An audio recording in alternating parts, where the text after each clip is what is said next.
pay no interest for 5 full years. Fill your home with energy-efficient windows for a customized, authentic Dallas Cowboys jersey while supplies last. You can even help fill the Cowboys house and win tickets to a game. Call 866-90Nation or visit windowNation.com/Cowboys now for details. Window Nation, proud partner of your Dallas Cowboys. Tom Thumb's new Drive Up and Go service makes grocery shopping easy and convenient for anyone. 25 pounds of ground chuck, 15 bags of hamburger buns, 28 bags of Tostitos, 10 packs of Pepsi, and some barbecue tongs. You pick the time, you drive up, and go. With Tom Thumb's Drive Up and Go, anyone has time in their schedule to go grocery shopping.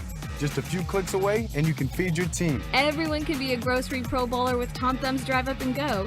Download the app or try an online order to get started today. I'm Dak Prescott, quarterback of the Dallas Cowboys. And they snap it to Prescott, who looks right. It's not there. He escapes left. He'll run for a first down. Just like football, when it comes to crypto, it's important to have a team you can trust. With blockchain.com, I know I'm in good hands. Since 2011, they've been trusted by millions around the world to buy, sell, and trade cryptocurrency. Prescott's going to run this himself. Run it up the middle, and he scores. Whether you're new to crypto or an active trader, they've got you covered. What are you waiting for? Get started at blockchain.com.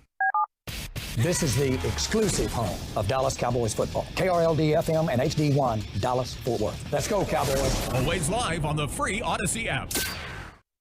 From our fan studios secured by DFWsecurity.com, it's time for the Get Right on 105.3 The Fan. At the Philadelphia 13. 2 tight ends on the left, back to throw, looking left, looking right, pumps, runs out to the left. Throws on the run, Lamb at the 7, and strolls in. Walks all the dogs. Touchdown, Lamb. 13 yards. First touchdown of the game. Whee! Here we go on the Get Right on 105.3 The Fan on a Victory Monday. Welcome on in, and thanks for sticking with us through the Cowboys Hour and hanging out with us here on the Get Right. In for the vacationing Reginald Atatula. My name is Alec Medford, joined by the 3-time Hall of Famer Chris Arnold. Got you down. And we are with you until 11 o'clock tonight. And boy, do we got a lot to get to, because a big win for the Cowboys yesterday at AT&T Stadium. We will get into that here in just a moment. Shohei Ohtani kind of broke the internet in the world of sports while we were doing the Fan Jam on Saturday. You broke the news on these airwaves. Yes, and that's why you listen on the weekends, live and local. Your favorite content here in the mighty Metroplex. The TruckWreck.com text line is 877-881-1053, 877-881-1053 to get involved in the conversation, as well as live on Twitch and YouTube, twitch.tv/DallasFanCam, or just search 1053 The Fan on YouTube. And as we always do, we want to shout out and thank everybody, all the totals, for letting us ride shotgun with you while you do whatever you do on a Monday evening, right here on the Get Right. TruckWreck.com text line is 877-881-1053. Let us know what you got going on. Are you driving around? Are you working? It's a gig economy. We understand. Are you just getting some food? Are you actually going out to some bar to watch the Mavericks take on the Grizzlies, watch the Tennessee Titans take on the Miami Dolphins? Are you just glowing in the fact that the Dallas Cowboys won big? By the way, special shout out real quick. AT&T Stadium yesterday was the site of the big Cowboys win over the Philadelphia Eagles. This coming Saturday, you got all these teams from Dallas. Here we go, represent. You got South Oak Cliff, you got Duncanville, and you got DeSoto, all playing for state championships at Jerry World. Congratulations to all 3 teams. Absolutely. And once you get to Jerry World, that's where the action starts to get real fun. So I am excited for some high school football action this week, and I'll definitely be streaming those games for sure. But we got to talk about the game that you heard on these very airwaves last night, the Dallas Cowboys over the Philadelphia Eagles at AT&T Stadium, 33-13, a massive win for the Cowboys, and considering the NFC East implications that it had within the division. But after that 49ers loss for the Eagles, you know, people were starting to talk about, hey, this division starts to look a little more open and a little more gettable as the Eagles have fallen out of the 1 seed and out of first place for now, which they do have the tiebreakers, so things could get weird here in a little bit if they do happen to win out, and they do have the easiest strength of schedule out of all 32 teams for the remainder of the season. So yeah, let me just say this simply for those who are wondering. If they win out, there's nothing the Cowboys can do about it. And you know the reason why? because Cowboys lost to Arizona. It's just that simple. Yeah. The Arizona loss is what would cost them if both teams went out. That bad loss just continues to look worse and worse as the Cowboys continue to play better. But you know and what? Better. Maybe Kyler Murray can do the favor for us too and beat the Eagles down the road. Don't count on it, but they do play them. That would be incredible. Imagine if they just become part owners of the NFC East. Mm-hmm. I mean, it could happen. I'd rather my better bet would be Geno Smith. It's healthy and they beat the Eagles and the Eagles lose again for the third time in a row.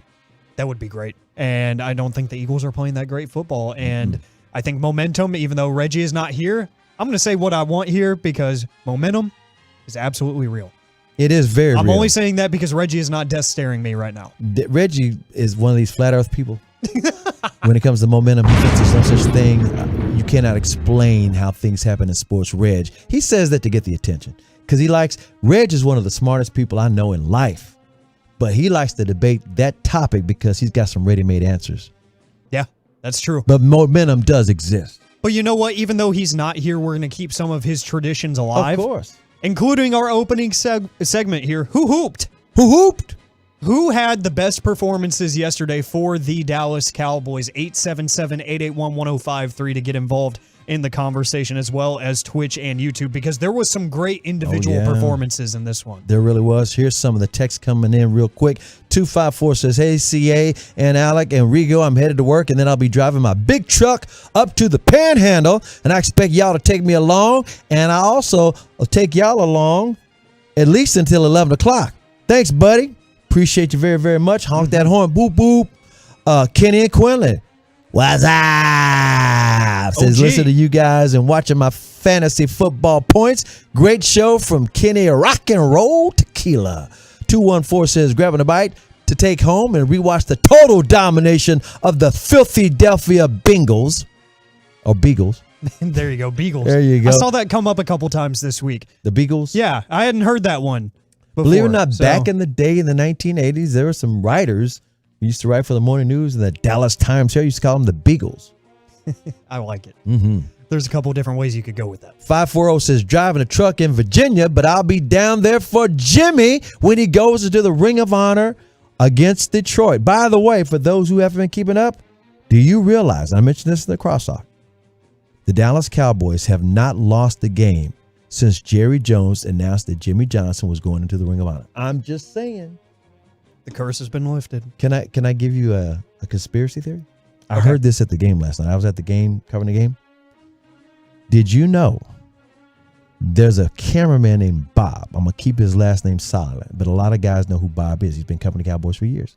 He says, my conspiracy theory is when Jerry announces that Jimmy's going to the Ring of Honor and he's making a speech out there, we're talking about Jimmy, when he's talking to the crowd, how about them Cowboys, he's going to say, and Jerry, we got a surprise for you.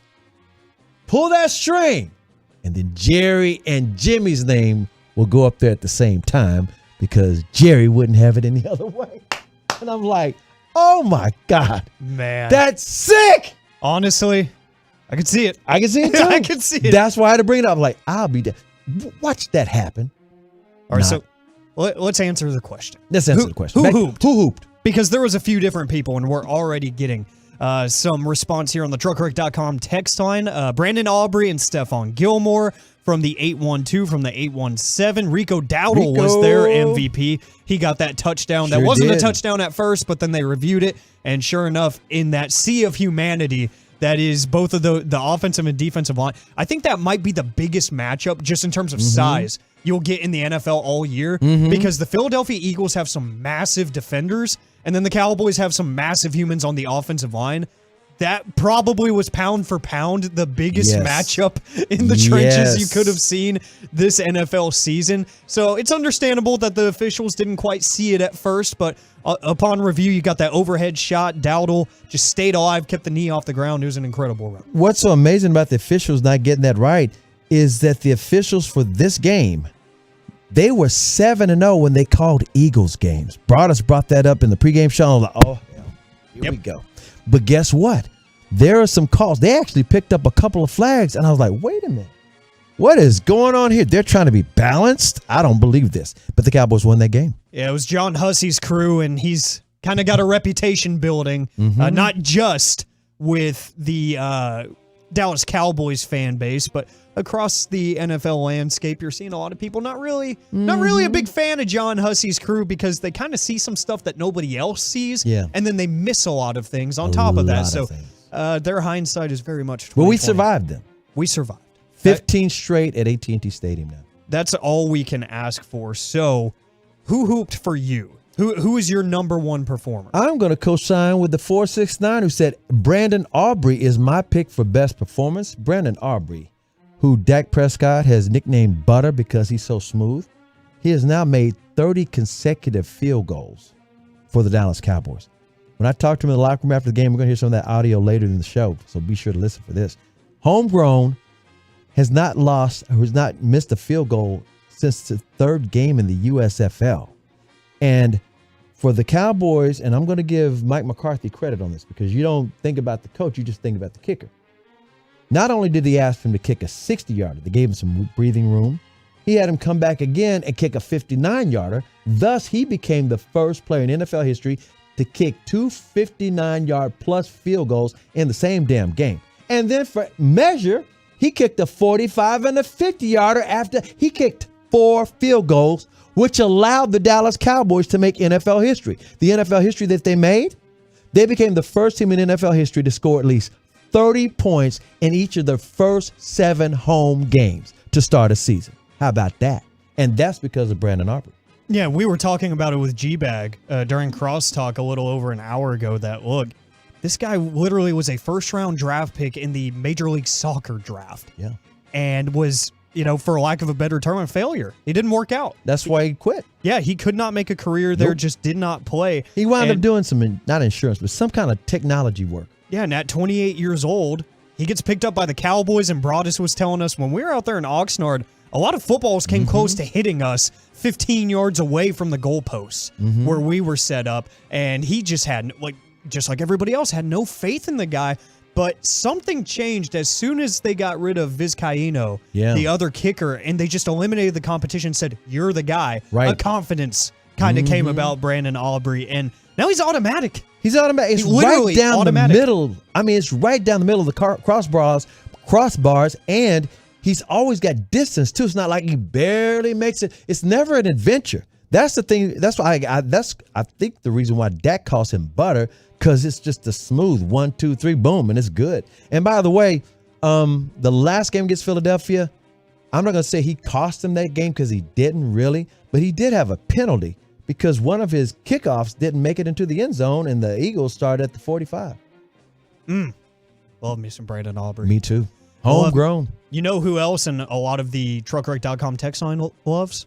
From the 469, Stephon Gilmore was a bleeping dog. Oh, my goodness. He absolutely was, and it was all because A.J. Brown called him old. He called him a 3-letter word. Yeah, and not the nice one. That's right. He called him old. Not an ass. He called him old, and he said, I'm going to show you some old man strength. And not only did he traveled with A.J. Brown, but on one of the biggest plays of the game, that 4th down, when Smith, he grabbed him, threw him down to the ground. They were short. Cowboys got the ball back. But also, he created a couple of takeaways, too. He punched the ball out of A.J. Brown's lap. I also talked to him after the game in the locker room. We're going to hear from him as well because he used that old man strength. So how dare you call me old? I'm only 33. Yeah, he has really, ever since the Trayvon Diggs injury, we've been talking about Deron Bland 24/7, which rightfully so. But Stephon Gilmore's kind of ramping up, and it feels like with some of these veteran players, that's what kind of happens is like, hey, they need to kind of get back up to speed and everything, get back into shape. And once they're ready to go, then you start to see the veteran instinct come into play because early on in the season, like I remember even in the Rams game and a couple of other games, we were having conversations of they weren't really throwing at Gilmore, but he was getting beat on the outside. Like, he was just in straight line speed moments. He was just getting dusted at times. But now he's hanging with these monster wide receivers DK Metcalf. He got switched on to in the second half. Duran Bland was having trouble. Yeah, he was having trouble, which every corner has trouble with DK Metcalf. DK's a beast, man. Yeah, and then you see with really a similar prototype build, like Madden build a player wide receiver that's just a freak of nature, and A.J. Brown. it was, for the most part, he gave up a couple decent catches, but it was more just better plays and better throws than bad coverage. Stephon Gilmore was a blanket. Yeah, A.J. Brown's having a Pro Bowl year. In the first half of the season, A.J. Brown, nobody could stay with him. And Stephon Gilmore said, y'all must have forgot I was Defensive Player of the Year back in 2019. I still got some skill sets, and he showed it. Micah Parsons, after the game, said he's been the best addition to this team this year. And he's talking about the defensive side of the ball because dude can handle up. And by the way, all the defensive backs, secondary guys, they respect the hell out of him, not only for his wisdom. Mike McCarthy calls him a route reader, but he stays in shape, and he's always telling these guys about how to prolong their careers by staying in shape and staying hard, staying in that weight room and pumping iron. I remember when the trade was made to get Gilmore, and we were kind of Only talking a about fifth-round it. pick, man. We were talking about it the days after it happened, and I saw some stories from his previous stops, like in Carolina. Some of his teammates were saying, I think it was actually DJ Moore at one point when he was still there. He said, in practice, this dude was literally telling me before the ball was snapped what route I was going to run. Route reader. And he knew. He just knew based off of formations, off of cadence, what have you. And he said the ball wasn't even snapped, and he'd be like, you're going to run this. And and he would lock it down every time. Two couple of hoops from the truckwreck.com text line. We got a hoop for Mike McCarthy, who's hoop for me. That's from the 901. It says, having that procedure, being on the sideline with the appendectomy and calling the game, what he did was amazing. There's a lot of people said that was one of the best games he has called him. And notice how he took advantage of Philadelphia, who had been through a bunch of physical games against Kansas City and the 49ers, and said, let's just pound the ball against those guys. And he whooped those guys. We're talking about Mike McCarthy. Meanwhile, another Tolo texted in from the 214, said, my MVP is Dan Quinn. He called the perfect game. He did. Philadelphia scored only 6 points against the Cowboys defense, period. He says, period, with a T at the end. There you have it. That's who hooped Woo-hoo! in the Cowboys' big victory over the Philadelphia Eagles yesterday. And trust me, we're going to have more fun with this. You're not going to want to miss 9 o'clock, because if you didn't get to hear the Fan Jam on Saturday, which you should always listen on the weekends, we do great work over there, I promise. We had some representation from WIP out there in Philly, and it got tense fast, and pretty much everything he said was proven wrong yesterday. Oh, yeah, he was big Eagle dude. Yes. Absolute Homer hat wearing. He wound up eating some crow. I mean, eagle. Both. Yeah, both of them, if we're being honest. So you're going to hear some of that audio at 9 o'clock, and we're just going to, as a group, as a family here, and laugh. we're just going to laugh and enjoy ourselves. Yeah, get that out of here. It's a Cowboys victory Cry, Monday. Eagles, cry. Cry, Eagles, cry. We love to see it. You love to see it. We love to say it. And we are happy to be here with you on the Get Right. And coming up next, Shohei Ohtani is officially a Dodger. The contract was agreed to, all the terms and everything today. And wait till you hear about the massive deferrals in play to keep this team competitive. Did you hear his first words when he got the money? Mm-mm. I'm rich! Rich! Next on the Get Right. The latest from the Star in Frisco, as well as inside information from around the league. It's DFW's top football podcast for a reason. Love of the Star with Brian Broaddus and Bobby.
easy trim of a Gillette trimmer. And some need the closeness and comfort of a Gillette Intimate razor, while others need a Gillette Anti-Chafe Stick. Gillette Intimate, the best a man can get, down there. Buy now. Fill your game day cooler with the refreshing taste of Twisted Tea Hard Iced Tea. Smooth, real brewed tea with a 5% kick of alcohol. Look for the bright yellow cans. Twisted Tea. Keep it twisted. Twisted Tea Brewing Company, Cincinnati, Ohio. Please drink responsibly. All health insurance is not the same. At Aetna CVS Health, we're built differently. Our individual and family plans bring together the quality health coverage of Aetna and convenient local care options. That means you have access to a network of doctors and hospitals you trust right in your neighborhood. It also means $0 preventive care, $0 virtual care, and with us, $0 in-network walk-in clinic visits. This is health insurance done right. At Aetna CVS Health, healthier happens together. Learn more at aetnacvshealth.com. Exclusions and limitations apply. Visit our website for details. Real Dallas sports fans know to join the Turn It On, Leave It On team at 105.3 The Fan. Listen to The Fan all the time. Tolo, turn on, leave it on. It just feels like a family through the radio. Your DFW life is busy, so we have you covered with breaking sports news, analysis you won't hear anywhere else, and lots of laughs as you hang with us all day long. It's just like hanging with the guys. It's like talking to your buddies. Don't take yourselves too seriously. Download the free Odyssey app and listen wherever you go. That's AUDACY to Turn It On and Leave It On 105.3 The Fan. It's a Cowboys Monday, brought to you by Twin Peaks and K-Post Roofing and Waterproofing on 105.3 The Fan. This segment of the Get Right on 105.3 The Fan is brought to you by Frankel & Frankel. Life is unpredictable and accidents happen. Frankel & Frankel are the go-to attorneys for car and truck wrecks in the DFW. And if your loved one have been injured in an accident, contact Frankel & Frankel for a free consultation at truckwreck.com or call 214 or 817-3333. It's the Get Right here on 105.3 The Fan. My name is Alec Medford, the three-time Hall of Famer Chris Arnold. Got you down. With you here tonight, Reggie Adetua on vacation. Never heard of her. But we are with you until 11 o'clock tonight. I caught that. You weren't supposed to. Got to be quicker than that. With you until 11 o'clock tonight. We are happy to be here on a Cowboys Victory Monday. We'll get back into the Cowboys conversation and elsewhere around the NFL as we have two Monday Night Football games going on at the same time. We'll get you up to date on all of that here on the other side when we take a trip around the NFL. And we'll also keep you updated when we get to the top of the 10 o'clock hour with the scores from the Dallas Mavericks and the Dallas Stars. Mavericks, by the way, are blowing out Memphis in the third quarter right now in Memphis. And at the American Airlines Center, the Stars are handling up on the Wings 2-1 in the second period. By the way, the Stars have beaten the Red Wings. I want to say they've beaten them 8 out of the last 10 times, 5 times in a row, and I think 7 straight times in Dallas. And they need this because the Stars hadn't won back-to-back games, and it's been a long, long time. And they've been like 3-1 in the last few games. Stars need some love, and the Red Wings come in right on time.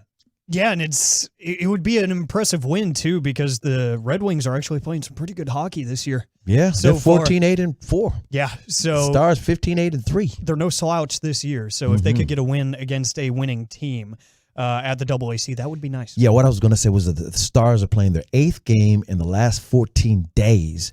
They are 3-1 during that stretch, and it'd be nice to handle up on those Wings. Red Wings! Let's talk about Shohei Ohtani. Because why not, man? That's the talk of the whole weekend. I read this piece from Ken Rosenthal on The Athletic that I thought was pretty great. The headline reads, Shohei Ohtani's $700 million deal shows that baseball is far from broken. And I think this is a great approach to take to it. And if you missed any of the details or anything, the contract became official today. Shohei Ohtani is a Los Angeles Dodger for the next 10 years for $700 million. But there's a catch to that $700 million, and it is a ridiculous catch. We talked about it when we broke the news on Saturday, right here on 105.3 The Fan, where we are live and local on the weekends. But the initial reporting was, we know the figure, we know the years, but we do know that because of Shohei, this was his thinking and his idea, there is a lot of money going to be deferred to the back end of the contract so that they can remain competitive in terms of the luxury tax. Yeah, he wanted to win. That's one of the reasons he left the Angels, but he did not leave L.A. proper. Dodgers, by the way, won 100 games plus again. Last year, they didn't go anywhere in the playoffs, though. So Shohei Ohtani's $700 million contract, according to ESPN's Jeff Passan, calls for him to be paid only $2 million per year for the next 10 seasons. And you say, what? It's a $700 million deal. How is he going to get that $700 million? Oh, just by deferring $680 million of it to the end of the contract, to where he will get $68 million per year for 10 years after the deal. With no interest. Incredible. It's incredible. It's called a sweet deal. And put it like this. A lot of players and a lot of teams can do this around any sport. They just don't. Usually the agent or the player like, oh, no, dog, I need my money right now. And as Passan kind of added on after that reporting, he said, look, he can get away with this because his off-the-field earnings are that massive. Yep. His endorsements We've always and all talked that, about that. the merchandise, all of that, the marketing that he is. That's what I was always explaining to Ranger fans when it was like, okay, the Rangers, they're interested in Shohei, and I don't want to pay that much money for him. I'm like, he pays for himself. His merchandising stuff alone, I mean, come on now. And again, like you said, he's kind of like Messi. Messi is so big around the world that, his money outside of soccer is bigger than the money he makes from soccer. That's the way Ohtani is right now. His money outside of baseball is more than what he earns from baseball. Yeah, and I'm still okay with not having him on the team at that $700 million figure because we were way off. We were talking about 500, maybe 520, something like that. But if it was the way he draw it up. Still, I wouldn't worry about commitment. That's a really big commitment. Where are you going to be in 10 years? I don't know. See, that's what I'm saying. And it's $68 million? Where is he going to be in 10 years? Hey, I look at it like this. I think an operation like the Dodgers, that's nothing for them. I think for the Rangers, that would have really helped them out because Dallas-Fort Worth is only growing in popularity. I'm talking about people moving in and stuff. And I'm like, who knows what players are going to be making? Like right now, there are players making $40 and $50 million a year. $68 million a year, even though he's not playing for you, or even if he's like just older, like Scherzer, I don't care. And we got a text that seemed to be the kind of permeating thought throughout social media whenever this came out earlier this afternoon from the 469.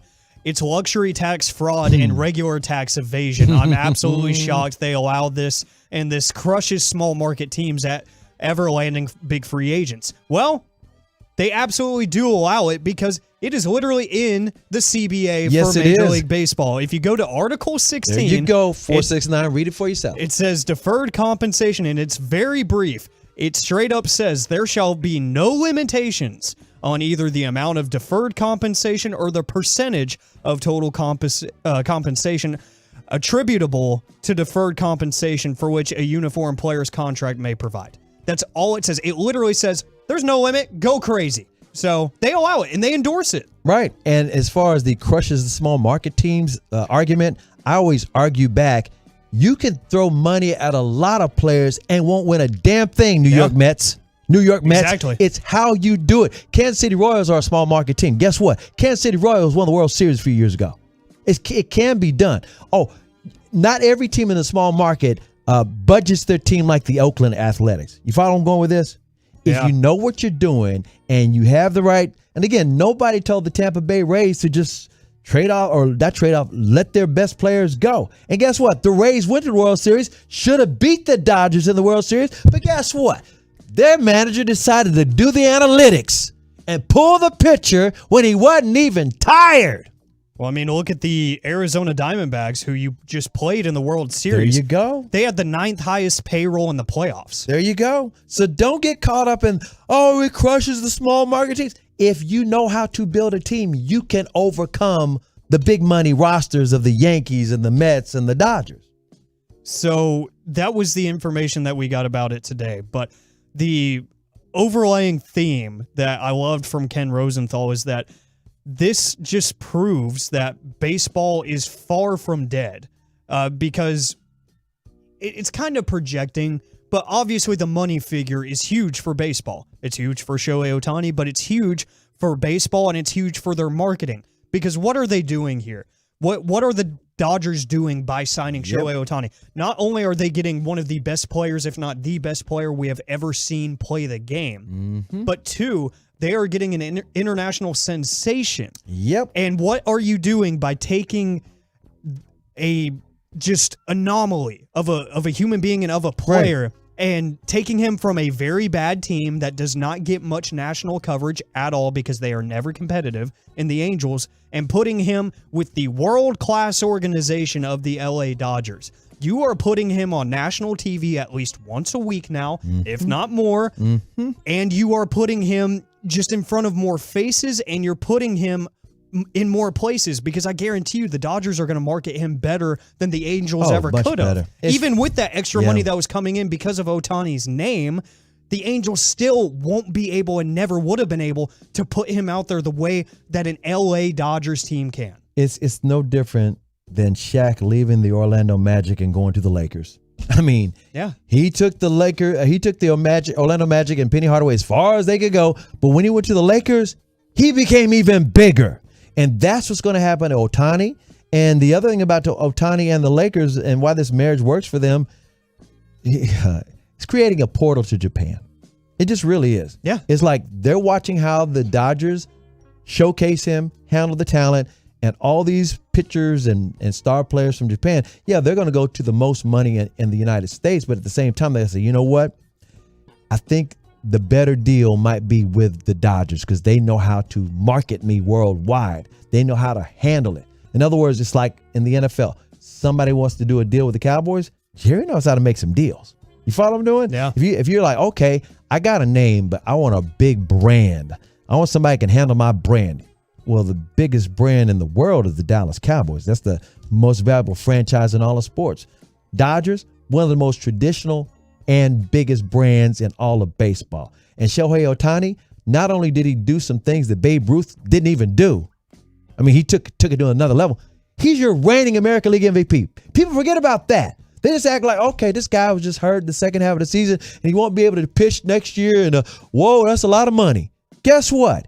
He's defied a whole lot of odds and he's a name brand. He's putting baseball on the map to anybody under the age of 25. And then what else does it do? It means the rest of MLB free agency is about to just completely fall in order. It's literally going to be like a stack of dominoes. You're going to start seeing, as soon as the next few days, just waves of signings happening. And what does this do for some specific free agents like Yoshinobu Yamamoto? He's the other big free agent name that people have been talking about, not as much as Ohtani, obviously, but now they are, because he instantly just became the hottest name on planet Earth. Because not only is he a fantastic 25-year-old superstar on the mound, he also emanates from Japan. Well, so now these big market spenders, the price tag for Yamamoto just went up. Because I guarantee you, we were talking the same way we were talking about Ohtani, 500, 525 million. He got 700. We were talking about for Yamamoto, 200, 225. He'll get 300 million. Easily. He'll get 300 million. Easily. And he's never played Major League Baseball. That's right. But guess what? It's incredible. They can afford to roll that dice. And again, you just, like I said, just because they can afford to pay him does not mean they're going to win. It's just no different than the New York Mets. The Mets had all this big payroll. What did they wind up doing? Trading away players and eating their salaries. And you know what's funny? The Mets are one of the few teams listed as front runners for Yamamoto. Oh, of course, because they got the wallet. Yeah. Doesn't mean it's going to work. And you mentioned old the habits Arizona, die hard. You mentioned the Arizona Diamondbacks. They won the World Series. 9th lowest payroll in baseball. I go on and on and on. These things can work out if you're smart. Ask CY. Yeah. I've seen so many great tweets of people saying all this, and the Tampa Bay Rays are going to go find a dude working at McDonald's or something and teach him how to throw 100. Because that's just how they work, and they'll pay him $750,000, in salary for one season, so that's just how baseball go, to quote a fan favorite around here. By the way, Wash lost his star pitcher. Wash, by the way, Ron Washington, we always left him from here. He's the new manager for the Angels, the LA Angels. I was going to call them the California Angels. All he's got left is Trout. Now, Trout, they're going to say, exercise your trade. Come on. I wouldn't be shocked if they try to offload him too. That's what it's up to him. They want him to. Yeah. They want him to. And Wash is great with young guys because he can train them up. He's an old school teacher. And he's got the old school managed by the gut, and they go into his office and he calms them down and lets them talk things off of their chest. And by the way, just because you're also talented doesn't mean you're going to go and win the whole damn thing, because guess what? Atlanta Braves were talented. Best team in baseball last year. They didn't make it to the World Series. Yeah. Bassick talks about it all the time. Like, the Braves were 110% better than the Texas Rangers. Yes. Like, top to bottom. They From were start better. to finish. They were the more efficient team. They were the more consistent team. Nope. But didn't work out. All you have to do is have one bad stretch of 4 games. That's all that matters in baseball. Yep. So I love this sport because it's so weird right. like that. So that's why I don't worry a lot about the small market teams. Minnesota almost made it. You realize that? They almost made it to the Astros. Could have been the Astros or the Twins. I didn't think Minnesota was going to be a playoff team. I didn't either. And look where they were. So again, you got to let these things play out. And I ain't mad at the money that Shohei's getting. And I'm not mad at the way they're chopping it up. I give them credit for being creative. And I fully agree with you. I think if you're allowed to do these things, use it to the best of your ability to help yourself out. They are going to go add more guys. And I saw John Boy Media tweeted as soon as we heard about the deferrals and he's making only $2 million per season. His first tweet was, Yamamoto's going to be a Dodger, isn't he? Just because they know that they can get away with it. Well, you know, when Michael Jordan was at his prime, the second three-peat, he lowered his salary to add Dennis Rodman. Did you know that? Yeah. He took a pay cut. He said, we need that guy right there, grab some boards, and the three-peat was completed. So there you have it. A little bit more on the Shohei Ohtani situation as the contract was official today, and we found out some incredible nuggets about the financial gymnastics that went into it and how this honestly is great for the game of baseball. Coming up next on the Get Right, let's take a trip around the NFL. We have some of our first waves of NFL draft declarations. Let's talk about this whole Kansas City Chiefs fiasco and another star quarterback down and out. We'll talk about it next on The Fan. Coming up on the next KNC Masterpiece, we continue to bask in the glory of the Cowboys' victory over the Eagles. Plus, Mike is back. Plus, Chris Jericho will be live in studio at 10:45. Join the show 10 a.m. to 2 p.m. on The Fan. We've got you covered at Bloomdale Roofing. Hi there, it's Pete Thompson from the Consumer Team. The rainy season is upon us, and right now, Bluedale Roofing is offering their best price ever. 20% off seamless gutters and gutter protection. If your home's gutters are non-existent or not working, major drainage and foundation issues can occur.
Discover Cashback Debit. We give everyone cashback on everyday purchases. Anything else I can help you with? Do you like asparagus and mushroom sorbet? I've got leftovers. Introducing Discover Cashback Debit, a checking account with cashback. It pays to Discover. Eligibility and terms at discover.com/cashback debit. Discover Bank, member FDIC.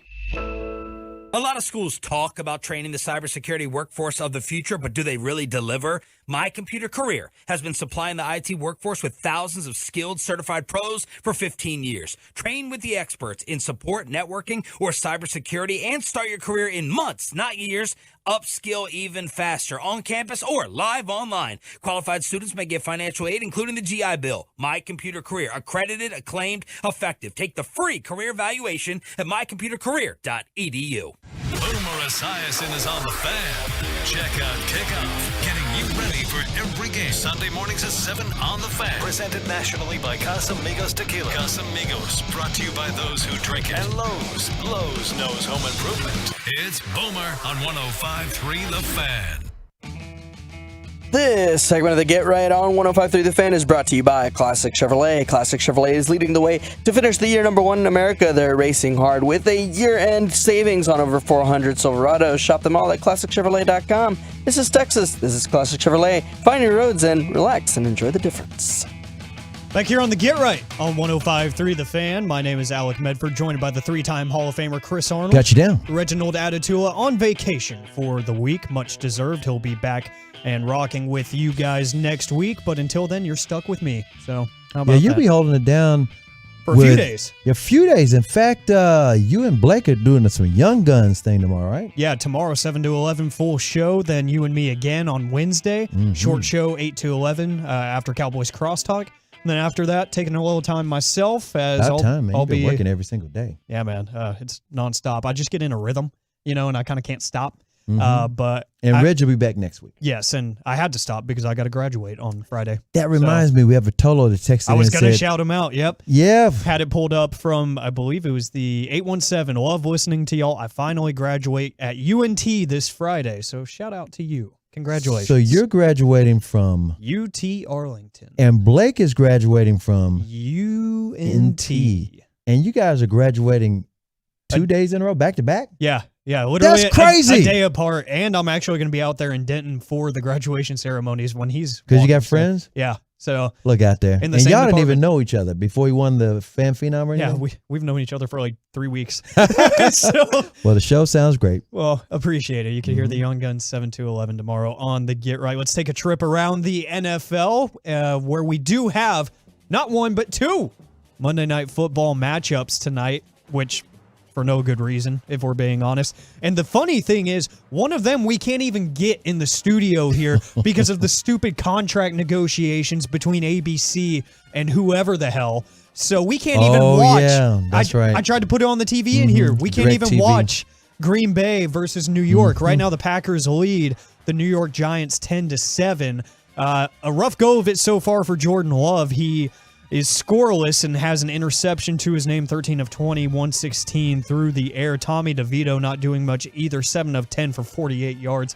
It's kind of been a mediocre matchup so far at half, so hopefully we can get a little more scoring because if you're going to put 2 games on primetime, they better be really good games or I'm going to be mad and I'm going to talk my trash. So there you have it for that one. Elsewhere in Miami at Hard Rock Stadium out there in Miami, Florida, you have at halftime the Tennessee Titans and Miami Dolphins. 10-7, the Titans over the Dolphins right now. A little bit of a scare early on in the game as Tyreek Hill got injured on the sideline. He was writhing in pain for a little bit, and then he just got right back up and started sprinting down the sideline with his helmet and everything.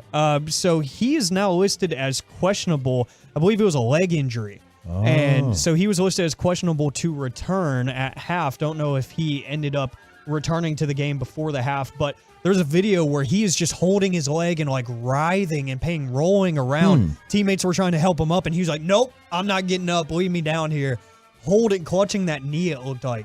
And he was listed as a questionable to return. And then he just popped back up and walked off the field? Yeah, and he didn't even go to the blue tent or anything. He wasn't listening to anyone, so there's a bit of a weird situation there where I don't know if he just kind of tweaked something, it bent the wrong way, and he's like, once I stood up, it was fine. I'm good to go. I've had a few of those incidents in my running days So- where it's like I thought this was really bad, but I just stood up and stretched out the leg a little bit. I'm Yeah. like, I'll be fine. So that was pain, not injury. Yeah, so it looks like they avoided what looked like disaster the way he was screaming on the field. So good for the Dolphins, but they're down right now to Will Levis, and Will Levis threw a pick six, like in his own end zone Yeah, to I a saw big that. defensive lineman. Like this is not a good Yeah, game. this dude looked like J.J. Watt playing for the Dolphins. And he just got him a quick pick six. It was a very big man. Mm-hmm. Very big man. 940 saying it was an ankle and Cheetah is out. But the latest update I had seen from The Athletic is that he was listed as questionable, so hopefully. The big defensive lineman for the Dolphins that got the touchdown, his name is Zach Sealer. Yeah, that really happened. Levis threw it right in his lap. Uh-huh. Right in his lap. Had no business throwing that pass, but and I think Will Levis had a fumble earlier too. So the Will Levis experience has not been great. Shout out Will Chambers for trying to make us think that it was going to work. I out wasn't there. falling for it. I wasn't falling for it either. So I hope you have that glass of bourbon ready because you're going to need it. It has not been great. Speaking of quarterbacks that Will Chambers seems to really love, Drake May, the North Carolina Tar Heel. Yeah, Mac Brown's guy. Yeah, Mac Brown's signal caller is headed to the NFL. Shocker, I know. No portal. He's going straight to the league. Yeah, we all expected this because he is Yeah. expected to be a very high-end first-round pick. But this is going to start the domino effect of some of those bigger names declaring, So he has been fantastic throughout his career with North Carolina and the Tar Heels. And this is a guy that some people, even as recent as a few weeks ago, since Caleb Williams kind of went on the downtrend and started crying in front of national cameras and stuff, and people wanted to bash him. People were talking about, could this guy really go number one? He's got the talent for it. He absolutely does. There is a case to be made. Ultimately, I don't think it happens. But you know where he would be a perfect fit? Where? New England. They've got a quarterback issue out there. Bailey have Zappi no out there. quarterbacks. Yeah. None. They're asking a dude named Zappi to win them games. They might not even have a Belichick next year. You never know. Yeah, they might need a new head coach after a while. So, but this feels like a guy that Bill Belichick could find some quick success for. He already makes the NFL caliber throws. So I love him. I can't wait to see where he lands, but it's nice that we're getting to that time of the year where we can start thinking about, draft is right around the corner, because we're pushing to the end of the season. Projection is a sport. Projection is a sport. I don't have to project to tell you that the Kansas City Chiefs were absolutely angry yesterday. They were angry. I was in the press box watching this play before the Cowboys game started, and my jaw dropped because I thought it was a hell of a play. For those who don't know, Kansas City Chiefs down by the Buffalo Bills, like 4 minutes left in the game, 3 minutes left in the game, and literally Patrick Mahomes throws this great pass to Travis Kelce. Yep. Kelce gets surrounded by defenders, and he immediately throws a pass, a perfect spiral backwards to a wide open wide receiver for a touchdown. I went, oh my God. I actually spoke up loud in the press box. It was insane. And then they said, there's a flag on the field. And that's where the controversy started. So Kadarius Toney, who has Who's not world been famous now. Yeah, he has not really been a fan favorite out there in Kansas City, Missouri. Young guy. Yeah, lots of drops early Lots of on in the drops. season. He's had some character issues as well, just, in his free time, just absolutely beefing with fans on Twitter and stuff instead of, watching tape or learning how to catch footballs. Well, he lined up offsides. Yeah, he lined up way offsides. We're talking about so offsides, he could have been the 12th man for the Buffalo Bills. Absolutely. He was way beyond the neutral zone. And the thing about it is, this was not a scripted play, so it wasn't like he was trying to get an advantage. The play wasn't even going to him, but Kelce saw the man wide open and just threw it to him. He basically effed up a great play. And the Kansas City Chiefs, including Patrick Mahomes, were livid about it. Mahomes blew up on the sideline, threw his helmet. He was screaming at people. They have the sound of him and Josh Allen dapping each other up after the game. And he goes, worst call I've ever seen in my life or something like that. Yeah, he's trying to go after the refs. Yeah. And after on its post game, he was going after the refs. Yeah, and Mahomes basically said you can't have calls like that in the NFL.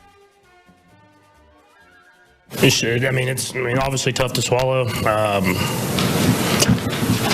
I mean, not only for me, but just for football in general. I mean, just to take away greatness like that. I mean, for a guy like Travis to make a play like that, and who knows if we win. But as I know, as fans, you want to see the guys on the field decide the game. And that's why last week I didn't say anything about the flag that didn't get called on the Marquez. And so, I mean, they're human, man. They make mistakes. But, I mean, it's every week we're talking about something, and all I can do is go out there and give everything I have, and I'm proud of the guys. That's what we did, and it was a great football game that ended – another great football game that just ended like that. It's just tough to swallow. Andy Reid's rebuttal was basically Tony was offsides. He did not check with the refs, but they usually warn you about that. Well, let me tell you something. I'm sorry, That's it's BS. BS. That's BS. It's BS. I looked at the highlights this afternoon of all the debate shows. You don't need to watch all the debate shows. You can just watch the highlights. They got clips all over social media. They all suck anyway. And yeah, exactly. That's why I don't spend no time on them. But every former wide receiver, and even Richard Sherman, who's the defensive back, they said this is all on Tony because Tony should have checked with the ref. Yeah. That's what they all do. Keyshawn said, ever since I was a little kid, you look at the ref, am I good? That's what you do. Sherman says, I try to get as close to the receiver as they let me as a cornerback. You look at the ref, am I good?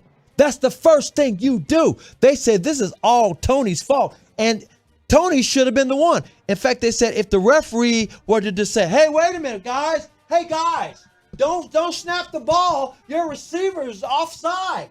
Yeah. He can't do that. They don't do it for the defense. No. It's not fair. And because look, and here's the other, this is the throwaway for any Kansas City Chiefs fans who think it's a conspiracy theory. Oh, the referee threw that flag to mess up their play. No. He dropped the flag before the pass was made to Kelsey. He dropped the flag before the play was made to Kelsey. And I'm talking about before Kelsey even threw it to Tony. Let me tell you something about Kelsey on that play real quick, because I found this out as well. I went down the rabbit hole on this. Travis Kelsey actually did this play before. Before the pandemic, I mean, he just did this on his own. He did this play, and it worked. And he thought that Andy Reid might be mad at him. He went for a touchdown, just like this one went for a touchdown. He didn't know what Andy Reid's reaction was going to be. And he said, Andy didn't say nothing to him after the game. He said, but the next practice, he said, how many times do you think we can possibly do this? It might be a good play to do this. And he never tried it again until yesterday. That's just a damn shame. There's your trip around the NFL, and coming up next on the Get Right, we've got some Week 14 NFL overreaction or not coming up next on The Fan. We have you covered, Stars fans, with exclusive content from two-time Stanley Cup champion Greg Ludwig and NHL reporter Sean Shapiro. It's Spits and Suds.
Sky Rizzi, the #1 dermatologist-prescribed biologic in psoriasis. And visit skyrizzi.com or call 1-866-SKY-RIZZI to learn more. Your turn it on, leave it on. Home of America's team is 105.3 The Fan. Hello, baby. KRLD FM and HD1, Dallas Fort Worth. Always live on the free Odyssey app. From our fan studios secured by DFWsecurity.com, it's time for the Get Right on 105.3 The Fan. Indeed, it is the Get Right here on 105.3 The Fan. That is a 3-time Hall of Famer, Chris Arnold. Got you down. My name is Alec Medford. Rigo Mendoza holding things down for you. The Tolo, the Turn It On, Leave It On listener here on 105.3 The Fan. If you're wondering, where is Reginald Atatula? He's at home. He is enjoying his vacation. I thought about if I should attempt that at the end of the show or not. I might. I feel like I'll screw it up. Listen up for it. Yeah. Listen up for it. Listen to all the way till 11 o'clock. Mm-hmm. Find out if he does. We'll see. Or if I just completely butcher it. I'm known to do that sometimes. But he is on vacation. He'll be back next week. And you will get back to your regularly scheduled Get Right programming. But until then, you're stuck with us. And we appreciate you being stuck with us here on The Fan. Yes, we've got plenty of stuff to go over throughout the remainder of the show because a ton of live sports going on right now. You have the Mavericks in action against the Grizzlies, up 104-92, midway through the fourth quarter as it stands. And Luka Doncic putting his name up in the history books yet again, which it feels like he does once a week nowadays. But Mavs PR put out a tweet saying, with his three-pointer at the 11:37 mark of the fourth quarter, Luka Doncic has now reached 1,000 career three-pointers made. Doncic is the second fastest to the milestone in terms of games played at 351. Just one game behind Buddy Hield, who did it in 350. Look at Boomer Second Sooner, Buddy fastest Hield, ever. and Buddy, by the way, lives in Dallas in the offseason. And Luka is not just Luka tonight. He's headband Luka. Headband Luka He's is got that different, headband. man. He's different, man. 32 points, 6 rebounds, 6 assists. This is just, like I said, 5 minutes left in the game, 5:48 left in the game. Also looking great in this game. Derek Lively the second, 12 points, 16 rebounds. Woo, looking nice. I love that man. I really do. He has been so phenomenal so far this season.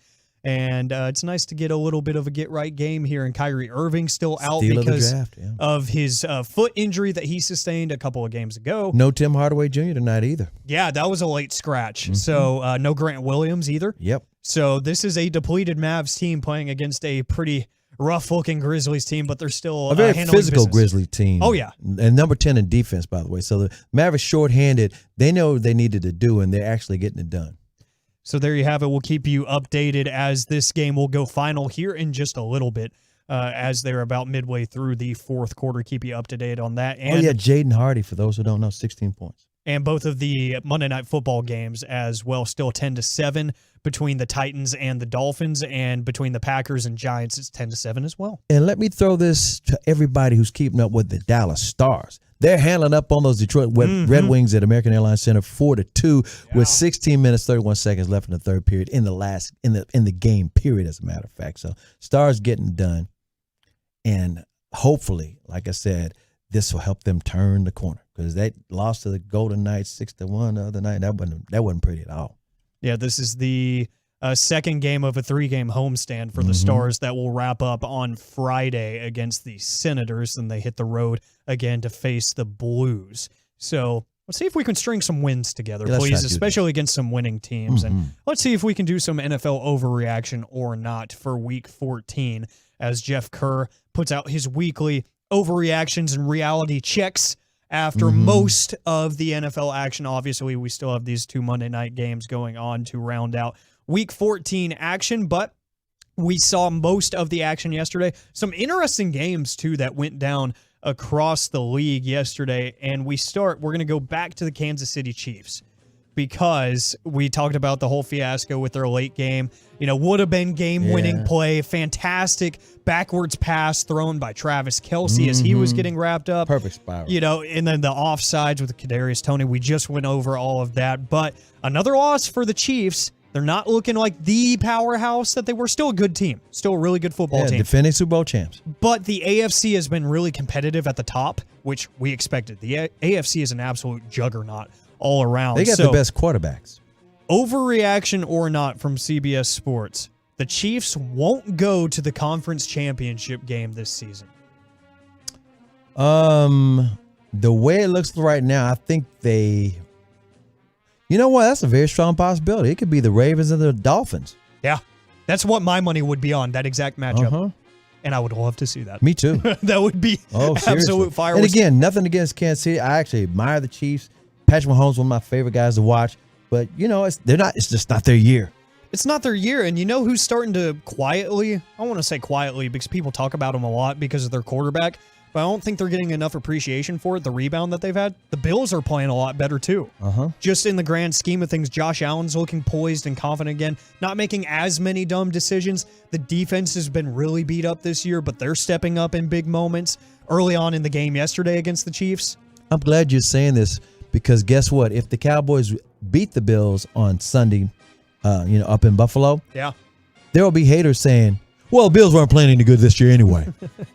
Yeah, this is coming from an unbiased stance that I think the Bills are playing a lot better football. They're going to always move the field. They're always going to move the goalposts whenever we talk about the Cowboys. Absolutely, yeah. And the Eagles weren't playing that good anyway. They really weren't 10 wins. It's the best record in the league. So they weren't even playing that good. You heard it with Sean and RJ this morning when they spied on Philly radio. Oh, yeah, what were they saying? I missed that. Yeah, there was a lot of that, a lot of just trying to calm really down the fan base. Yeah, of saying like, look, these things happen.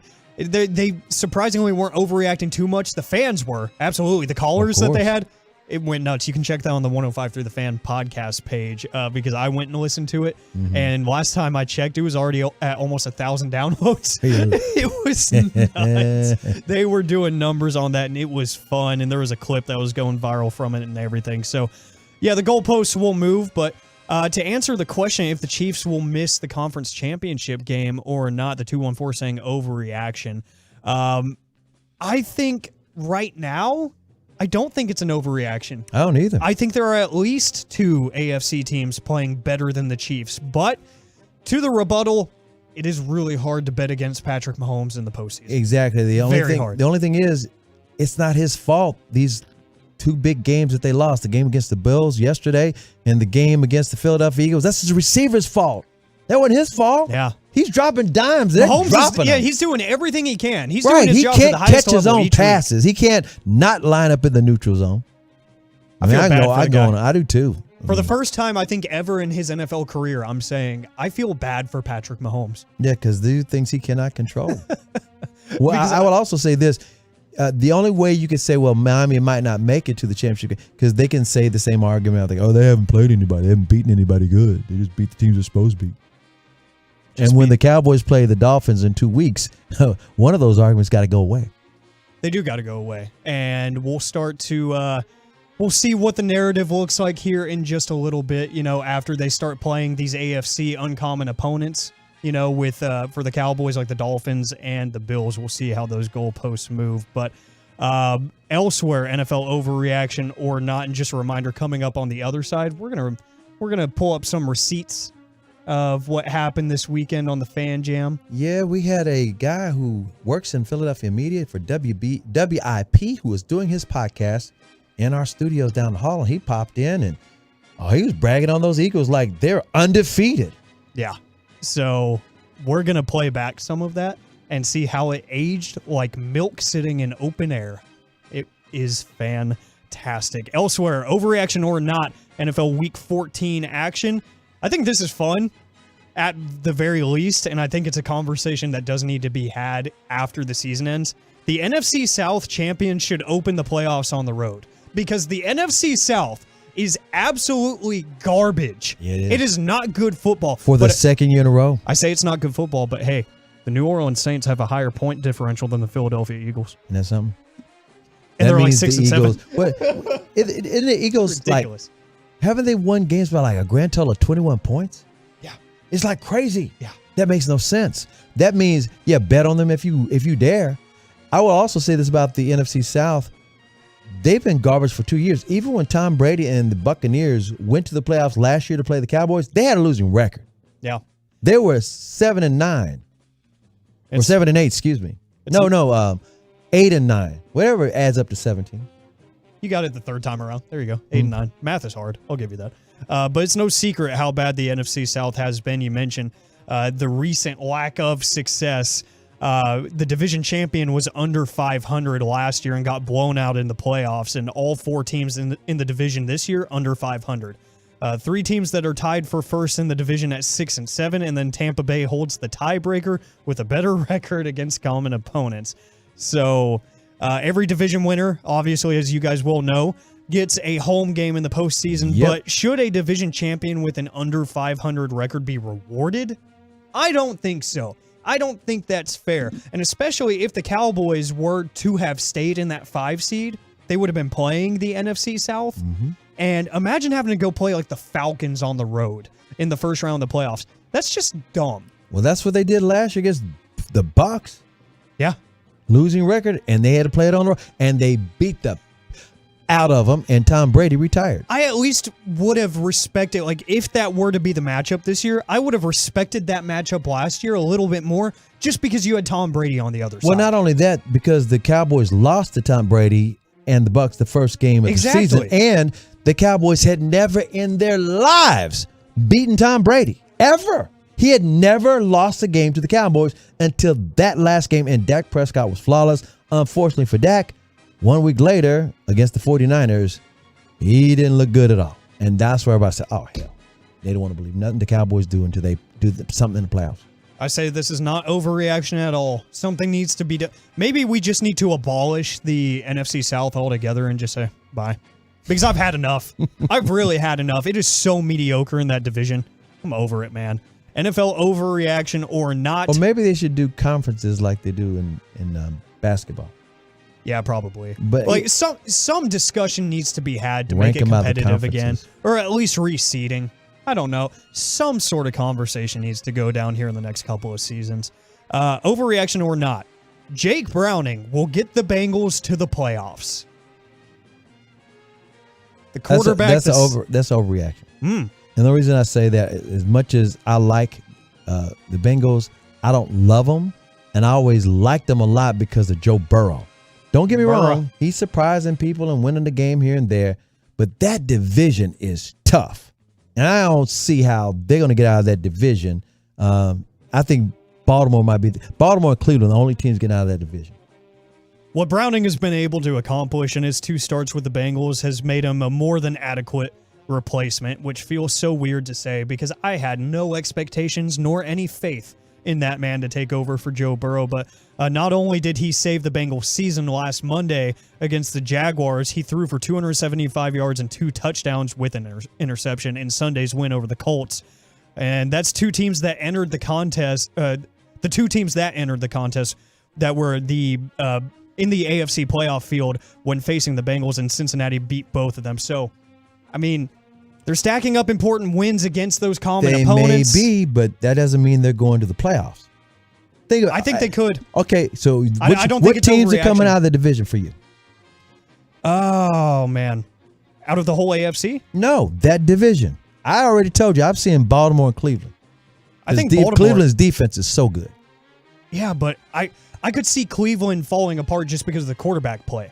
That's where I could see it. Obviously, Baltimore has this thing. I still think they're one of the best teams in the NFL. The Cleveland defense, for my money, is the best defense in the NFL.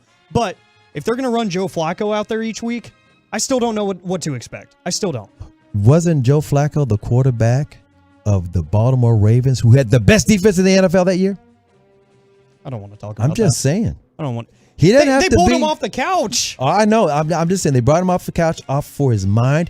To me, he's like 38 now. Yeah, of course. I'm just saying that they brought him off the couch because he can do what Brock Purdy does, which is distribute the football and not make mistakes, not be young and not hold a clipboard and all of a sudden, well, we have to start you because you've never played in the NFL and we don't have any money. They say, you know what?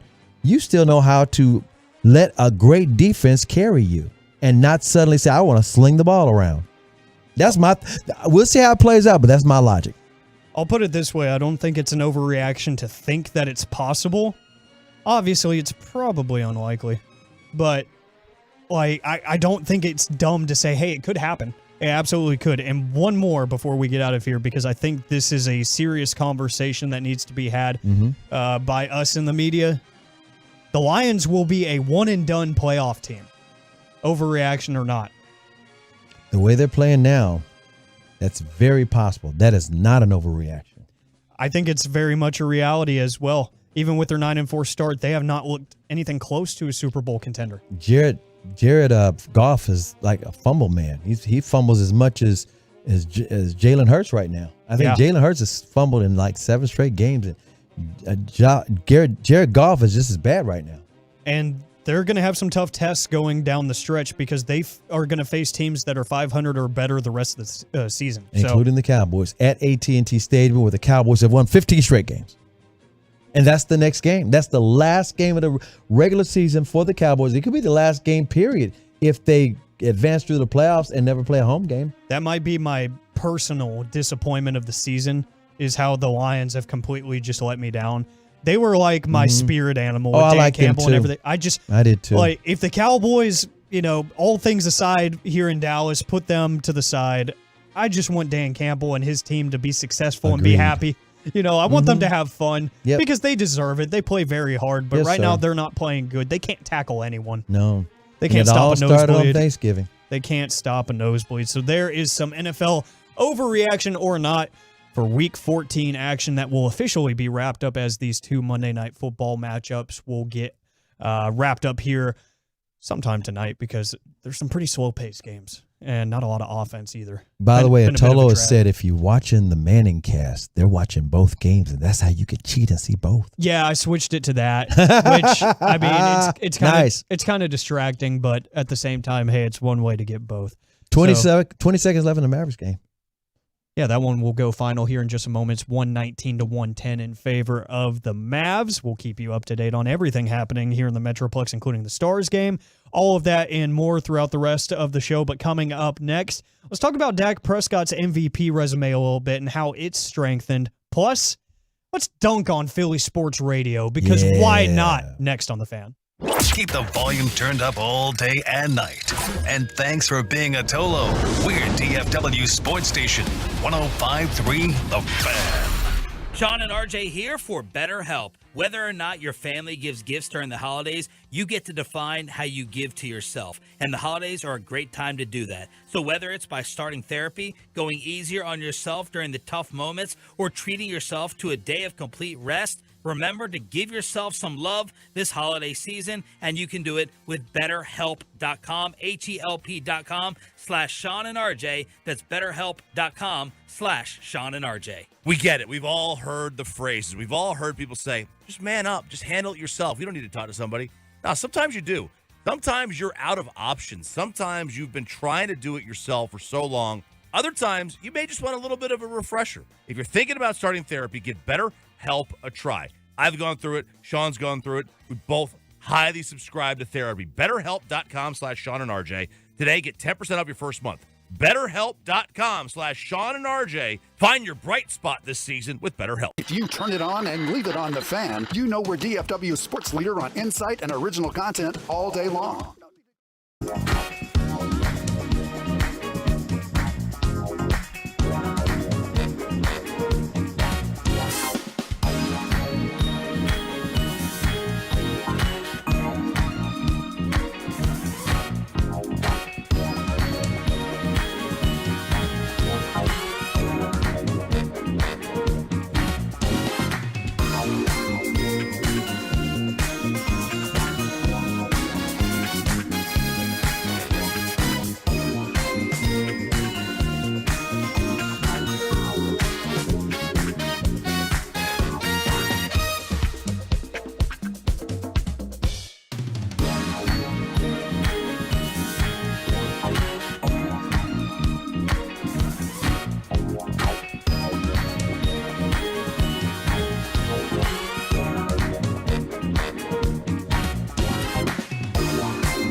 Do something about it with Dr. Mark Bashara, the first in the Southwest to have this robotic hair restoration treatment. He's done more of these than anybody else. And you can go see him. 817-473-2120. Mansfield and South Lake offices. Dr. Mark Bashara. Hit up markbasharamd.com. Tell him RJ Choppy for the Fan sent you. It's a Cowboys Monday, brought to you by Twin Peaks and K-Post Roofing and Waterproofing on 105.3 The Fan.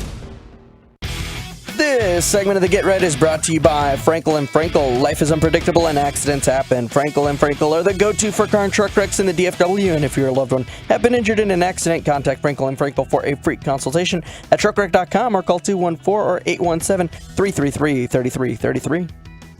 Back here on the Get Right on 105.3 The Fan, about to talk about Dak Prescott and his MVP case. Plus, we got a dunk on Philly Sports Radio here. Why not? In just a moment, Alec Medford and the three-time Hall of Famer Chris Arnold. Got you down. With you until 11 o'clock. Reggie Atatula on vacation this week. He's back next week. Until then, you're stuck with us. So we'll cause some chaos here with revisiting some audio from the Fan Jam from a live in-studio hit we had with one of the members of WIP out there in Philadelphia. We have CA Stories Confidential coming up on the other side. Of course, AM on the FM at the usual 1020 slot here on the Get Right. Before we get into all of that, the Mavs and Grizzlies game has gone final as the Dallas Mavericks get the handed victory 119-110. Actually, it was 120-113.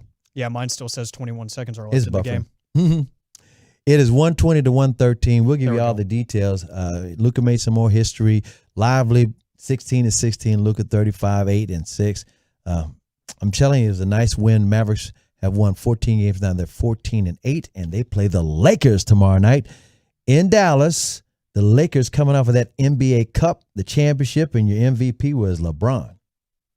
Yeah, we'll get into all of that when we Top of the hour. Yeah, go across your headlines at 10 o'clock. I'm sorry, I just hate technology because The nothing, buffering? Yeah, nothing is working now. So let's go ahead and just talk about Dak Prescott and his MVP candidacy, if you will, because the odds have shifted after yesterday's game. Dak Prescott, according to DraftKings Sportsbook, is now the sole favorite to win NFL MVP at plus 160. He was tied for first with Jalen Hurts going into the game at plus 350. So not only does he have sole possession, the odds went up a little bit in his favor. Number two now, Brock Purdy. His have increased from plus, I think, 400 to 200 now. So he's shifted up a little bit. Jalen Hurts, I believe, slides all the way down to number 4. So take that. Where's Lamar? Lamar is number 3 at plus Makes 550. sense. So That's to me, that's the only guy that can take it from Dak. yeah, because he's played consistently good football. I don't think you've got the it factor from Brock Purdy. Right. That the only thing would be if Dak goes out there and has like a 3-interception game. For me, for Brock Purdy to take over MVP. I know these stats are going to be undeniable, but when I was with Reggie last week, I think on Monday, he was talking about, look, man, everybody's talking about Brock Purdy this, Brock Purdy that. Last week's game for the 49ers against the Eagles, I think Reggie gave me the number, it was like 76 yards in the air. He had like 330 passing yards, but 76 of them were in the air. He's a ball distributor. He's not even the and he's closely. great at his job. He's great at his job. He's not even their best player, though. You follow what I'm saying? So you say most valuable player of the whole league. He's not the most valuable player of their team. Amen. I would say Christian McCaffrey is Amen. more of a and I'm a huge Christian McCaffrey stan since his college days at Stanford. So don't get me wrong. I think Brock Purdy is a nice quarterback. I do not think he's an MVP quarterback, and it has nothing to do with arm talent. I'm just talking about doing all the things you have to do. He didn't even carry the team because the defense is great. So by his own account, Dak Prescott didn't even play his best game yesterday in the 33-13 victory, where he said he was solid enough to get the win, but I'm my biggest critic. I don't think I played, obviously, not my best game. I'm a completions guy. I want to get completions. I want to get it rolling. He said there was a streak that felt like 7 or 10 or so, a few incompletions in a row. But when we got it back on track, we did enough to win, but I always want to be better. He says all of that, but some of the next-gen stats are saying that he's playing out of his mind. Like from NFL next-gen stats, he said Dak Prescott was at his best targeting in-breaking routes last night. He was 9 of 13 for 103 and 2 touchdowns. He threw into a tight window, a season-high 30.8% of attempts for 99 yards, the most tight window passing yards by a quarterback in any game this season. Nobody's playing as well as him. There's a record that he tied for the Dallas Cowboys last night as well. He tied Tony Romo for 7 consecutive games of multiple touchdown passes. At 7 straight. And that includes the Philadelphia loss. Again, the Cowboys have been averaging 30-something points a game on all of their home games. The first team in NFL history to start their first 7 home games with 30-plus points. And that's Dak Prescott. That's not the defense. That's Dak Prescott. Yeah, the defense scores some touchdowns here and there. But I'm telling you, that's Dak Prescott. Elsewhere for Dak Prescott's just ridiculous next-gen stats numbers, his 39-yard completion to Michael Gallup on the left sideline had a 17.3% completion probability, his most improbable completion of the season. It traveled 51.4 yards in the air. And when he threw that pass, he had 0.3 yards of separation from the nearest defender. Incredible. And mind you, he's got all these touchdown passes, and he's only got 2 picks. 2 picks since the San Francisco game. Yeah, he's been on one, man. And I think that there is a legit case to be made from the 6'8", Dak isn't our best player either. Well, if you want to talk about your best player, I don't think he's playing his best football. And Micah Parsons, I assume that's where you're going. Like the numbers aren't going to show it. We see it because we watch everything under a microscope here in Dallas. We see that he's making his impact every game, even if he doesn't record a sack. But still, he's not having his best statistical season. And there's other defenders having better numerical seasons than Micah Parsons is. I said it all year long because Dak Prescott doesn't have insane arm talent. Insane. We're talking about the Patrick Mahomes, the Joe Burrows, the Aaron Rodgers, those types with insane arm talent. Because he doesn't have that, Cowboy fans and haters can't walk first and say, well, Dak Prescott, we've always got a chance because of Dak Prescott. Dak has to do everything in his ability. And guess what? He can win the damn Super Bowl. This is my point. He can win the damn Super Bowl. And the haters say, oh, anybody can win the Super Bowl with Micah Parsons on their team. Hey, they said the same thing about Troy Aikman. Oh, anybody can win a Super Bowl with Michael Irvin and Emmitt Smith and that offensive line and that defense with Charles Haley. They never gave Troy Aikman his credit until he retired. I'm just saying. So Dak Prescott, he said this a couple of weeks ago. He said, I don't think anybody's going to change their opinion. I'm not going to act any different. I'm just going to keep doing what I need to do, and hopefully we can win a Super Bowl. He never says the word Super Bowl, but last night he even said, they said, how are you thinking about Super Bowl? He said, I've always thought about Super Bowl. Always. We have a Niners fan from the 469 texting in saying that hating on their quarterback is so pathetic. I'm not hating on him. I literally said he's great at his job. I did too. But guess what, 469? His job is to not distribute. His job is not to be the best player on his team. Nope. That's not his fault. Nope. It's not because of any limitation he has. That's just how he just executes. That's just how the Kyle Shanahan offense works, because y'all happen to have like 5 different dudes that would be the best player on other teams in the NFL if they weren't on the 49ers. Do you know Jimmy G would still be there if he never got hurt? Seriously. He would still be there, and he is not ever going to be the MVP. Yeah, and he would probably be putting up similar numbers if he was there and healthy, because there's so many weapons. That's what happens when you have a quarterback making like $750K a year. You can pay all these dudes. You can make these trades, you know, and eventually they're going to have an issue when they need to decide what to do with Purdy in the future. But right now, the way that team is built, credit to John Lynch. He doesn't need his quarterback to be the best player on the team. That is great general managing. Yep, and his defense is loaded. It's not just one player. It's loaded, especially across that front. Shall we talk about the guy who came in here? By the way, let me say this. His name is Elliot Shore Parks. Elliot Shore Parks is a nice guy. In fact, he's not one of human. He's not one of these obnoxious Philadelphia guys you hear on the radio. You talk like that, and the Eagles. That's not him at all. So he's kind of a mild-mannered looking guy. And when he came in here, it was like, okay, this guy seems nice and sensible. Yeah. And then he didn't talk trash. He just talked junk. Yeah. As Coach Prime would say, that was a lot of bull junk. Yeah, bull junk. That was being spewed from the mouth of a WIP host.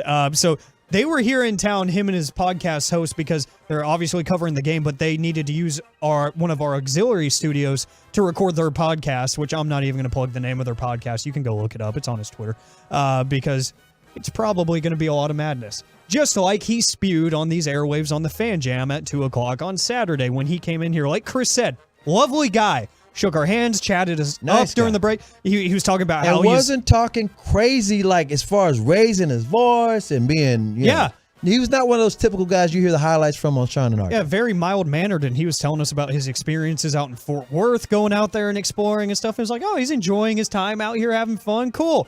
And then when the red light turned on, all of that went away.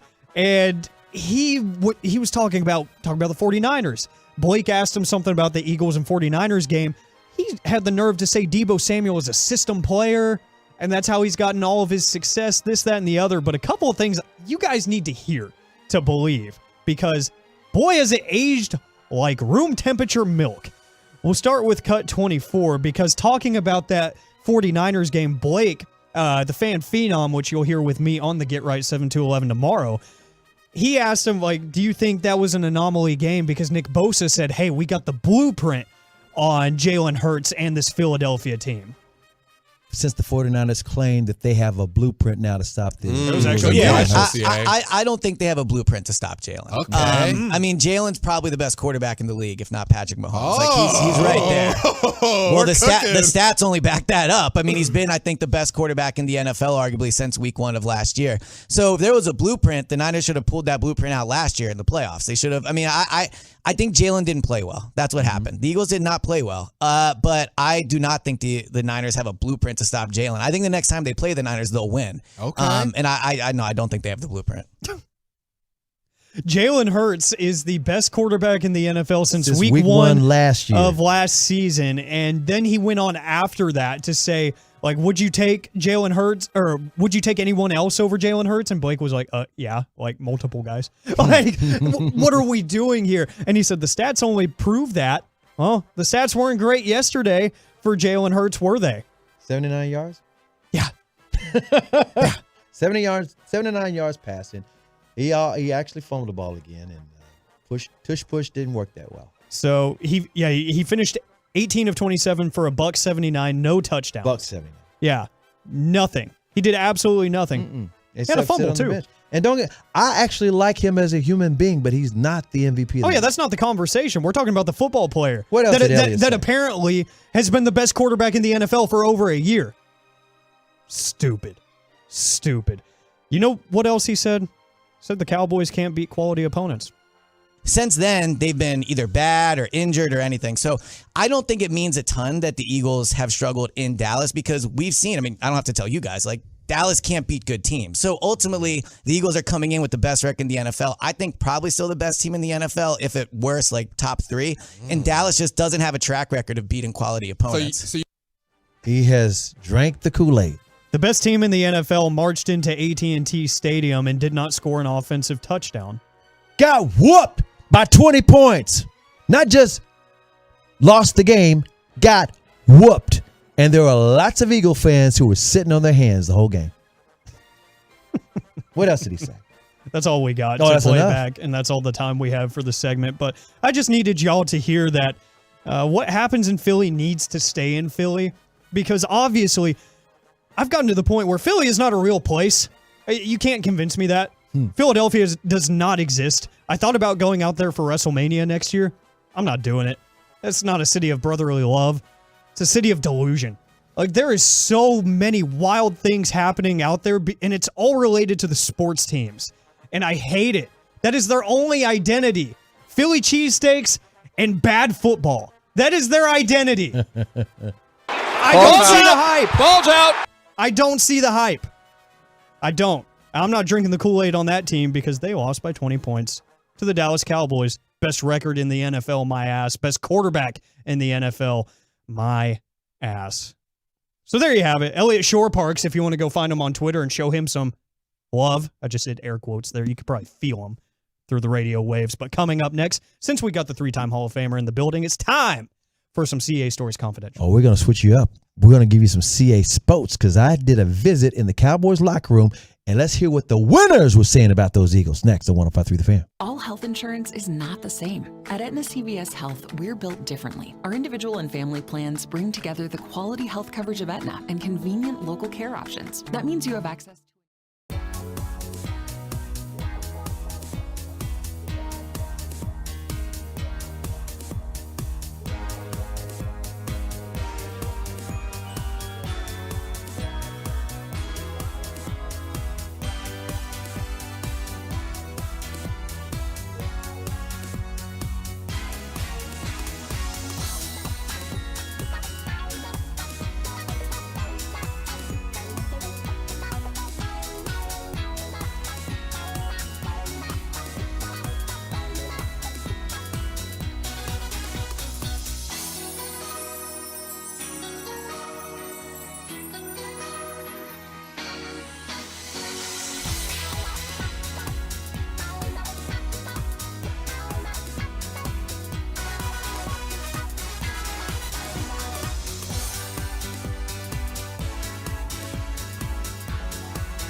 and RJ. Find your bright spot this season with BetterHelp.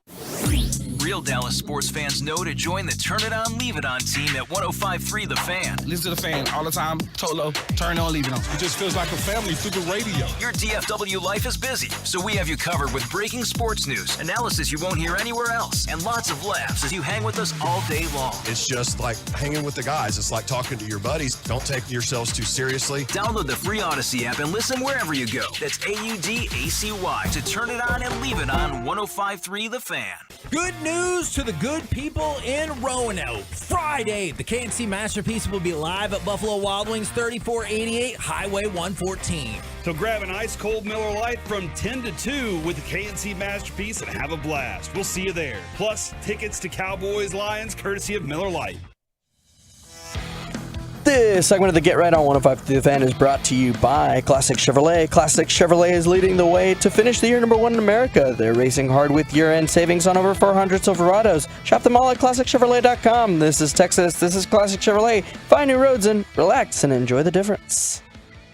Back here on the Get Right on 105.3 The Fan. We got your headlines coming up at the top of the hour, AM on the FM at 10:20, so don't go anywhere. It's Alec Medford and the three-time Hall of Famer Chris Arnold. Got you down. In for Reginald Adatula, who is on vacation this week. Much deserved.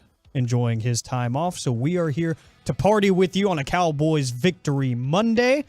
Happy to be with you, and happy to be with the three-timer, because that means we get the rare CA Spoats.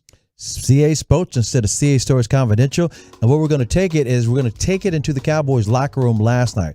24 hours ago, Cowboys were in the third or fourth quarter of a 20-point victory over their hated rivals in the division, the Philadelphia Eagles. Cowboys and Eagles now are 10-3. Both have the same record. It's a nice thing for the Cowboys, but yet they still don't control their own destiny because their first loss of the season was at Arizona. That's a conference loss. Eagles can win out. Cowboys can win out. The Eagles still win the division. And if they win the division, it'll be the first time there's been a repeat of the NFC East champion since 2004, 20 years ago, when the Eagles did it, 2003, 2004. Meanwhile, the Cowboys own the NFL record, or not record, the NFL's longest home winning streak right now. 15 straight games. Have not lost a game since game 1 last season against Tampa Bay and the now retired Tom Brady. That's the last time they lost a game. And when they win these games at home, they win big. In fact, they made NFL history last night by winning their 7th straight game at home to start a season, scoring 30 points. The Cowboys did this. One of the stars of the game last night is the tight end, Jake Ferguson. Last year, Jake Ferguson was showing a few things, and I was like, this guy is going to be good. Travis Kelce even mentioned him during Super Bowl week because they do this thing called Tight End University. And he said, there's a guy kind of reminds me of me. His name's Jake Ferguson down there in Dallas. And I'm like, okay, this guy, Jake Ferguson's going place. I already talked to him last year a lot. He has his head on straight. He is one of Dak Prescott's ride or die guys. After he had a big chunk play in this game. He's making big plays all on. Nobody's missing Dalton Schultz. It's just that simple. And as Scooney, who's a more talented receiver, rookie tight ends always take a little while. Jake Ferguson is solidified. He is the tight end that's starting right now for this team. And he even had another one of those hurdles over a defender.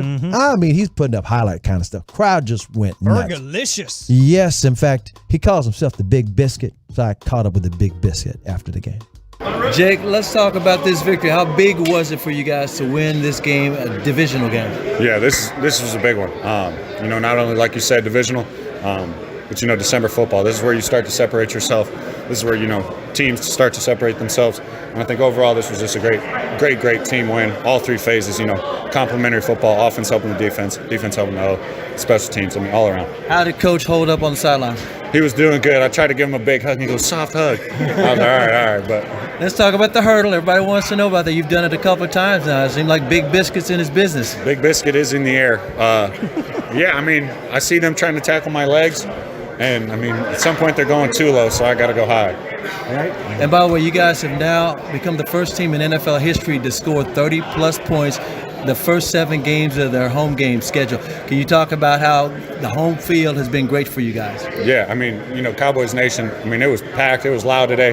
You felt that energy today. And then I just think as a team, we're in here, we're in our home, we're in our own beds, and I think it's a little bit better of a feeling, but at the same time, we just got to keep getting better because we are going to end up having some away games at some point. Appreciate you, Gake. By the way, one of the things I love about this locker room, Big Biscuit, is these guys are even keeled. Now they get excited and happy for individual plays or something like Deron Bland a couple of weeks ago when he had that pick 6 and broke the NFL record. And he's such a nice guy, quiet guy, so people love him for that.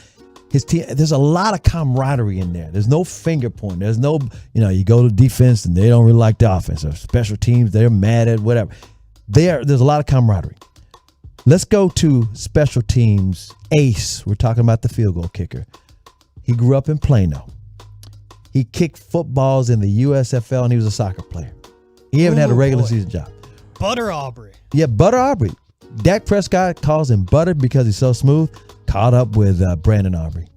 Brandon, when was the last time you used the field goals? Was it USFL? Yes, sir. I think that was like week 3 of USFL. You have made, I think, 30 in a row now. And those 2 long ones, the 60-yarder and 59. You're the first player in NFL history to hit those 2 long of field goals in one game. How does it feel, man?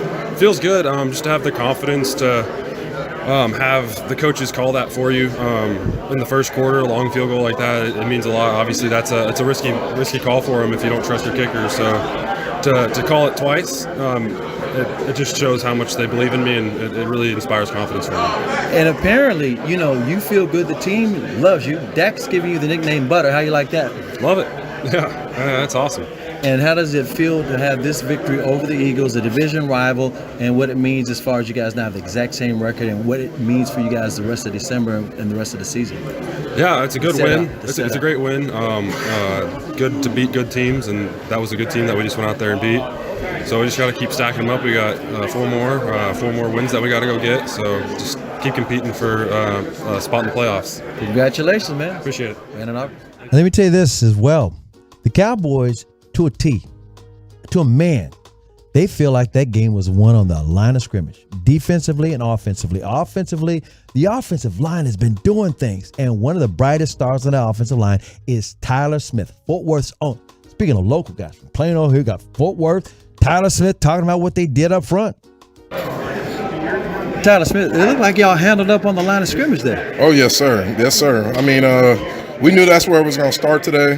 We knew that we was going to dictate, the tone, the pace of the game. And I felt like, we came out here and did a lot of good things. Obviously, we can be better, but, I was pleased with the day, with how hard we played.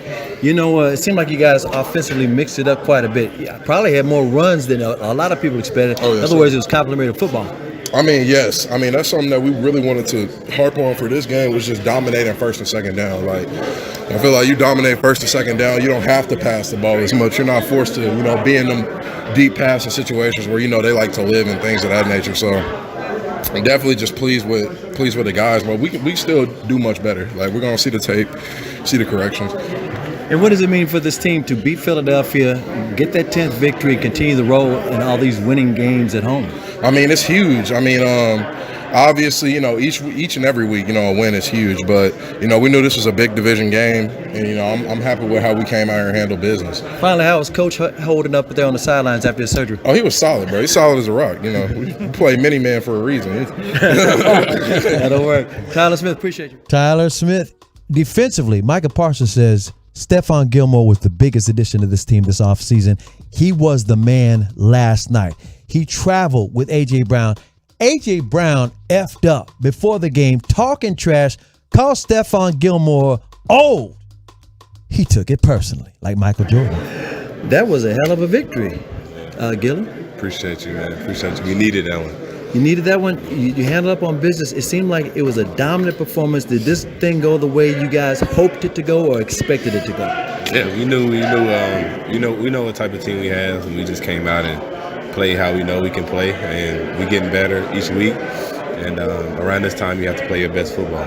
This was a game of you guys creating some takeaways as well. That didn't happen in Philadelphia the first time. Was there anything different about this other than being at home? We know we left some plays out there last time we played them. We know what type of team we have, and we was just excited, for this opportunity. And we was able to come out with a win. And on to Buffalo. What? On to Buffalo. What we were talking right there, Trayvon Diggs walked up and started giving him a big old hug. Said, yeah, man, my guy, my dog. Hey, offensively, last interview, caught up with Rico Dowdle, who doesn't get much love. He and Tony Pollard, the last couple of weeks, they have figured out this running attack, and they both look fresh, and they both were getting things done. Rico actually scored a touchdown, even though Coach McCarthy had to throw the flag and challenge it to prove there was a touchdown. But Rico Dowdle also recognized that they were punishing the Philadelphia defense. Rico, nice solid win against the Eagles. Can you talk about the balanced offense? You guys are running and throwing at Bandon. Yeah, this is something we've been trying to get to all year, trying to find that rhythm where we can run it and throw it.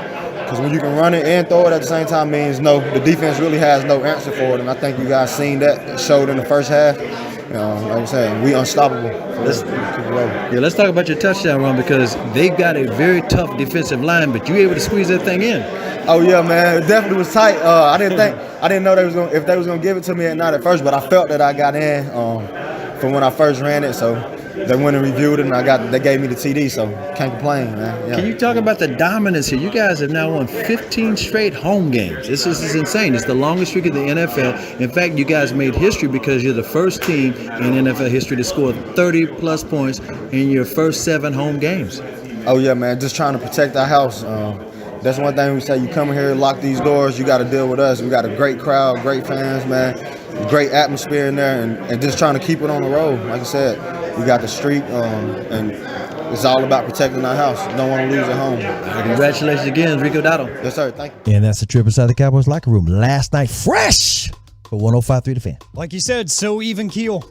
Every guy was so cool, calm, and collected. And random aside, Stephon Gilmore. On to Buffalo. Stephon Gilmore looks like Ty Dolla $ign. He really does. That's a good one. That's a good one. It's kind of creepy. But there's CA Spoats for you here on the Get Right on 105.3 The Fan. Let's go ahead and enter our third and final hour with some headlines. We'll get you updated on the Mavs, Stars, and Monday Night Football, and more next on the Get Right. Welcoming new listeners to our clubhouse with open arms. I don't know what to say. Thanks for listening all day to 105.3 The Fan.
817 or 972-35-LEASE or visit us online at dmautoleasing.com. We make leasing easy at D&M.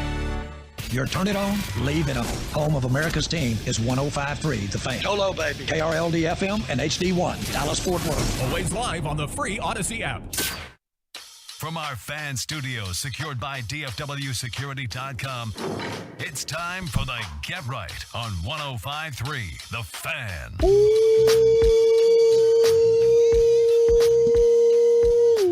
Third and final hour of the Get Right here on 105.3 The Fan. Alec Medford, and you just heard the three-time Hall of Famer Chris Arnold. Got you down. And Rigo Mendoza holding things down for you and for Reginald Atatula, who is out on vacation this week. He will return next week, and you'll get back to the usual. And if you're wondering about the rest of the week, I can tell you for sure tomorrow it'll be myself and the fan phenom, Blake Elliott, the Young Guns, taking over. Yeah, the Get Right buddy, here. you guys are strong. Full show, 7 to 11. So you'll want to check that out tomorrow. But we still got an hour here to party on a Cowboys victory Monday. 877-881-1053 is the truckwreck.com text line to get involved in any and all of our conversations throughout our final hour. We got AM on the FM coming up on the other side. So you're going to need to save that number to get involved in the segment. Let's get into some of your headlines to kick off our third and final hour, because this is a very rare situation where we have a lot of live sports going on that have either just wrapped up or are getting close to wrapping up tonight. As you have not one but two Monday Night Football games. The Stars were in action at the AAC, and the Mavs were on the road playing some basketball against the Memphis Grizzlies. So let's start there with the Dallas Mavericks. They get the 120-113 victory on the road against a struggling Memphis Grizzlies team to improve to 14-8 on the year. And it was another one of those games that you've had a few of recently where a lot of guys were missing. A few guys out, including Kyrie Irving, Grant Williams, Tim Hardaway Jr. was a late scratch. So you were a little bit thin if you were the Mavericks. You were as thin as Luka's headband. Yes, Luka's headband is thin, and headband Luka showed up in big ways. He had 35 points. He also had 8 rebounds. He had 6 assists, and he made some NBA history, or at least came in second fastest on three-pointers, right? 1,000 points worth of three-pointers? I think it was 1,000 three-pointers in his career. They're only 24. It was his 5th three-pointer of the game, and he became the second fastest in history in terms of games played to reach that 1,000 three-pointer made mark. Second to only Buddy Hield, who did it in 350. Luka Doncic took 351 games to hit that mark. So, yeah, congratulations to Luka, because that's all he does is keep making history. The Mavericks win that game. Derek Lively, the second, he showed out again. 16 points, 16 rebounds. He was a +5 on the court. By the way, Luka was a +3. Derek Jones Jr., who started again, still making plays. He was a +6 on the game. He had 2 rebounds, 5 points. Seth Curry, S. Curry was a +8. He had 6 points. Dante Exum again, scoring big. No Kyrie because he hurt his foot, and no Tim Hardaway Jr. Dante Exum was a +2, 16 points, 2 steals, 6 assists, 4 rebounds. Omax Prosper, 11 points, 1 block shot, 2 assists, 4 rebounds. He's rounding into form too. Remember, Derek Lively the second, Omax Prosper, those are the 2 guys drafted in the first round by Nico Harrison, and they have helped this Maverick team, like you mentioned, 14-8 right now, 8-4 on the road. Tomorrow night they come back to the American Airlines Center. They host LeBron James and the LA Lakers, fresh off of their NBA Cup win this weekend in Las Vegas. LeBron was the MVP. And by the way, Bronny made his collegiate debut with USC. I only bring this up because LeBron's going to play wherever Bronny plays. Yeah. Wonder where that could be. All I know is everybody was worried about Kyrie going to see LeBron in the playoffs with the Lakers. Oh, he's trying to go to the Lakers. Kyrie said, no, I'm trying to get LeBron to the Mavericks.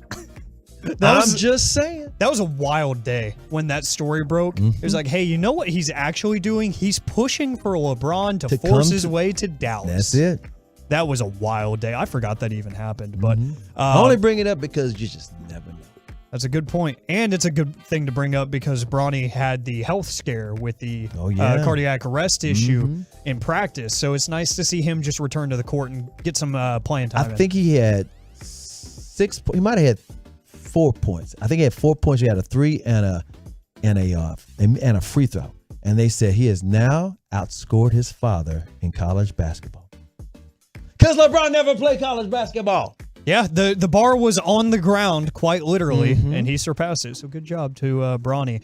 Some other nuggets from the Mavs game real quick. Yeah. From Mavs PR. Jaden Hardy also had a good night, 19 points. He did. Him and Omax Prosper both recorded season highs off the Mavs bench. Dallas's bench outscored the Memphis Grizzlies second unit 42-23 on the night. And Derek Lively, 16 points and a career-high 17 rebounds, recorded his 4th double-double of the season and is the 3rd rookie in Mavs history to record multiple 15-15 games. The Mavs are 8-1 this season when he scores in double figures, including 3-1 when he collects a double-double. So Derek Lively is a force, man. Yes, he is. In fact, I'm telling you, anybody that was not knowing who he was, now you know who he is. And major props to Tyson Chandler, who has been working with him as his personal coach right there at the Mavericks practice facility when they're at home all the time. Elsewhere in DFW sports, actually at the AAC, the Dallas Stars. Yay! Get right. Yeah, I did it. You're welcome, Reg. They win against the Detroit Red Wings at the AAC 6-3. So they get back to their scoring ways. Yeah. They still give up a few more than they would like in the matchup, but when you double up your opponent, that's all that matters. They get the win, they get the point. And the Red Wings have now lost 5 straight games to the Dallas Stars. They've lost 9 of their last 11 to the Dallas Stars. Stars are now 16-8-3. Red Wings 14-9-4. And for those who are wondering how Otter did in goal, well, 27 saves.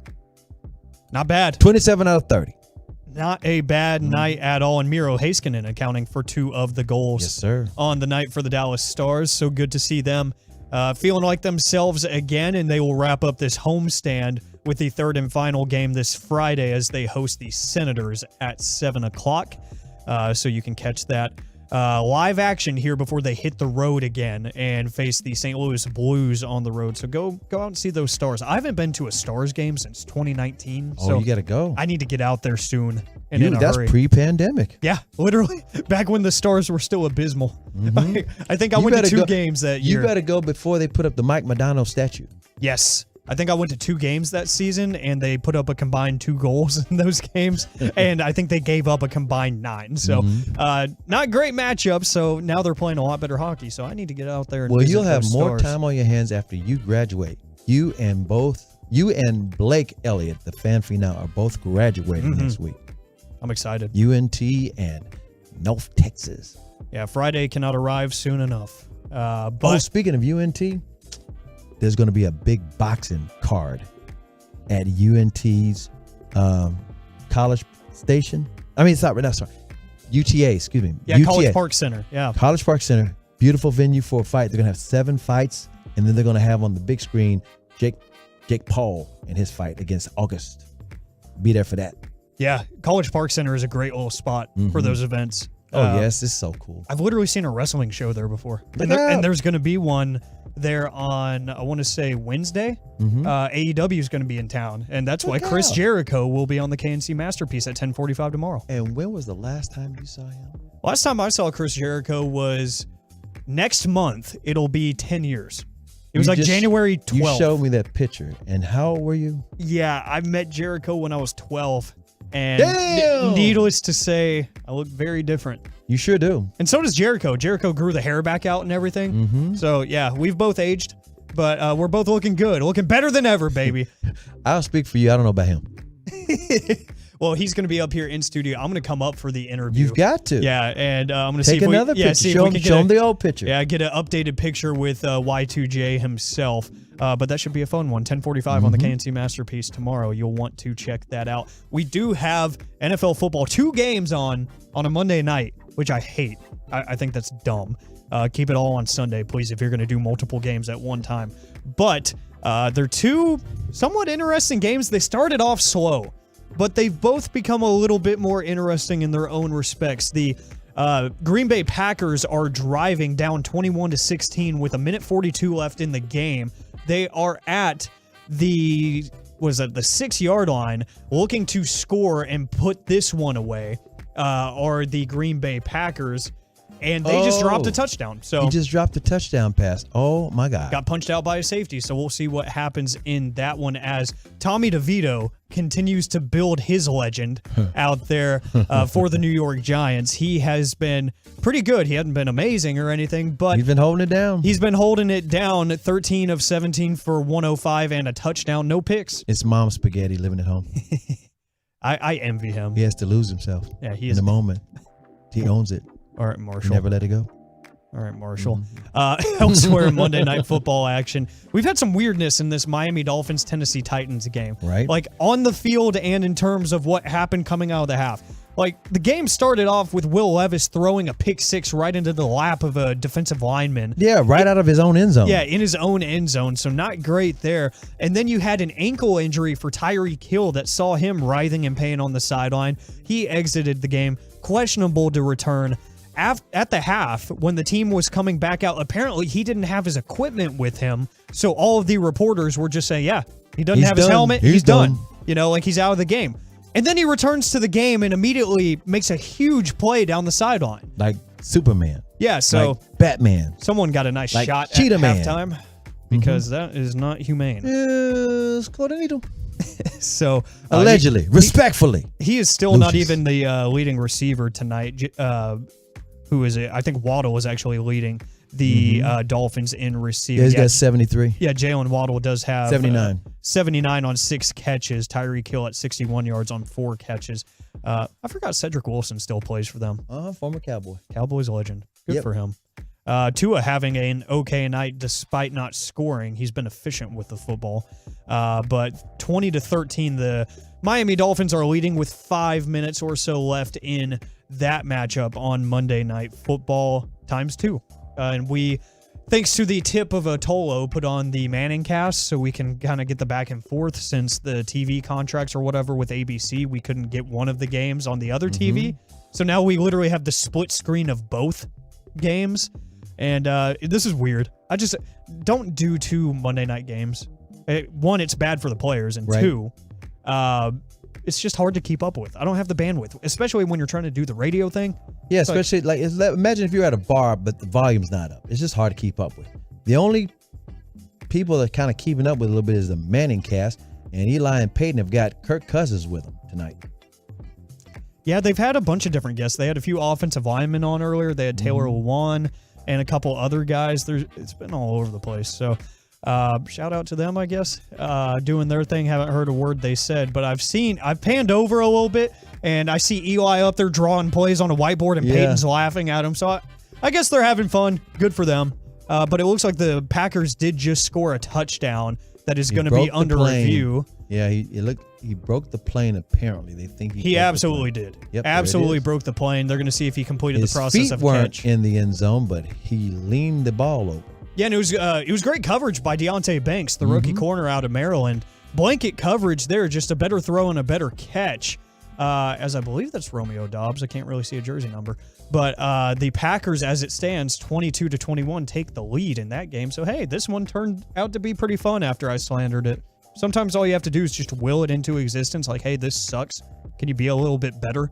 And they give you some entertaining football. So let's see if the legend of Tommy DeVito can grow. See if he can lead these Giants to a game-winning drive. And it's so weird. I'm rooting for the New York Giants because they're far out of it. We know they're not going to do anything this year. I just want Tommy DeVito to continue to get reps at quarterback and to continue to succeed. Let me tell you why I want him to succeed. Because they got 2 games left against Philadelphia. Split at least. Come on, just split, Giants. Because that's an arch rivalry anyway. And maybe if DeVito's playing well, they might be able to catch and sneak one over on those Eagles. And the Cowboys win the division. Well, the Packers just failed a 2-point conversion, so a field goal would win it for the Giants if they are able to march down in range for Graham Gano. So we'll see what happens there. This game ended up being way too entertaining, so I'm happy for that. I'm very much happy for that. And in case you missed it earlier, we did mention that the signing of Shohei Ohtani with the Los Angeles Dodgers has gone official. Pen to paper, everything's good. He's given his statements, his first statements as a Dodger and everything, saying he shares the same goal as all Dodger fans to win a World Series championship, all the PR stuff, all the stuff that they're going to print out on newspapers and everything. But the thing that made the headlines was the deferrals. We got the numbers because we reported. Insane. We broke it live here on the Fan Jam on sure Saturday. did. That's why you should listen on the weekends. We got great live and local content here in the Metroplex. You're not getting that anywhere else. But we broke it, and we got some reporting from Jeff Passan and other insiders and reporters saying Shohei Ohtani had this idea for massive deferrals in his salary to help them have more money to spend while he's on the team. And it's like, okay, cool. Maybe they defer a couple of hundred of that million at most, was my thinking. Yeah, like in other words, instead of making 70 million a year, maybe you make 60 million. Yeah, just like something to help a little bit keep them lower in that luxury tax threshold. Well, they are deferring 680 of the $700 million to the end of the contract. Yeah, put it like this. He's going to make $2 million a year for 10 years. In other words, instead of 70 million, he's eating or deferring 68 million of that 70 million a year. And part of the reason we actually got a number from Bob Nightingale on why that's a little bit more feasible for a guy like Shohei Ohtani in this situation, he's expected in this next calendar year to make over $50 million in endorsements. A lot of yen. That is a lot. So his salary would then bump up to $52 million. So he said, I'm straight. He Nightingale told says them that will when they do. said, but what about the money? He said, I'm straight. Yeah, he's fine. I'm straight.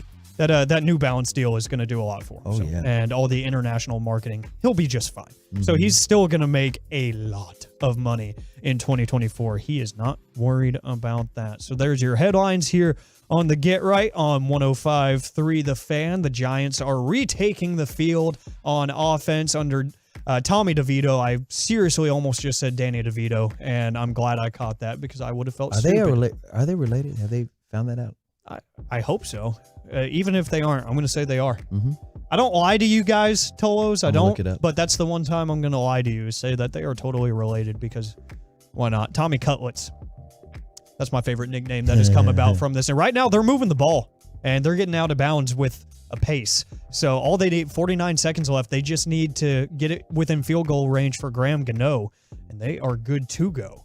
Or the New York Giants. But that'll do it for our headlines here on the Get Right. Alec Medford and the three-time Hall of Famer Chris Arnold. Oh, when we come back, I found the story. Is Tommy DeVito related to Danny DeVito? Explaining the relationship between the Giants quarterback and the famous actor next. And we also have AM on the FM coming up here in just a few minutes where chaos will ensue. We have the question of the day and an interesting piece of information from Snoop Dogg next on The Fan. Always a welcome sign for this clubhouse. Featuring breaking sports news, inside info, opinion, with laughs along the way. Turn it on, leave it on. The Fan and the Odyssey app. RJ Chop here, my good friends over at Q.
master-built smokers for the grill enthusiast in your life.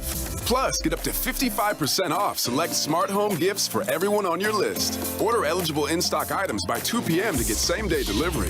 Lowe's knows deals every day.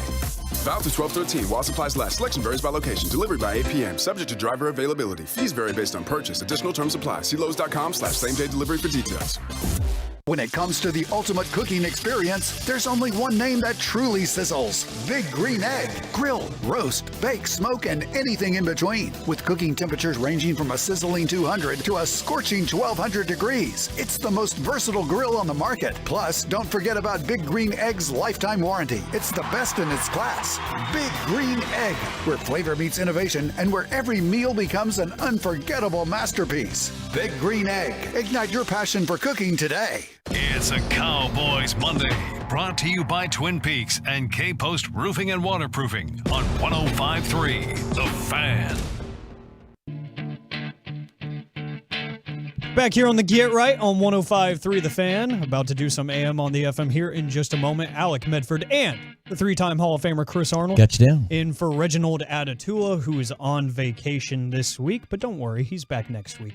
And you can catch all of the originally programmed Get Right next week. Tomorrow it will be myself and the fan phenom Blake Elliott. The Young Guns taking over for just a day. And then it will be back to you and me on Wednesday, short show 8 to 11 after Cowboys Crosstalk. And Reg is back next week. Yep. And after that, it's up to whoever, because I am gone the last part of the week to enjoy graduation festivities. You hear that music in the background?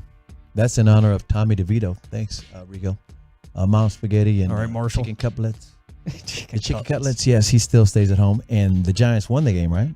Kicked the field Yes, goal? they did kick a last-second field goal after Tommy DeVito drove them down the field, and they win 24-22 over the Packers. The question I asked going to the commercial break was, is Tommy DeVito related to Danny DeVito? And they said there are no signs that show that they're related. However, everybody thinks they should be because they both have the same last name, DeVito. There's only 11,000 people in the entire United States with the same last name of DeVito. But it's not just the last name. They also are both from New Jersey. And the towns that they're from are 1 hour apart. So, of course, it's easy for people to make the mistake that they would be related. They're just Maybe not. they're like third cousins? It's Like, a small they're world. They're not related at all. It's a small world. Let's do some AM on the FM. I think somebody cheated. What does this button do? Please, do not push the button. You have no idea what it...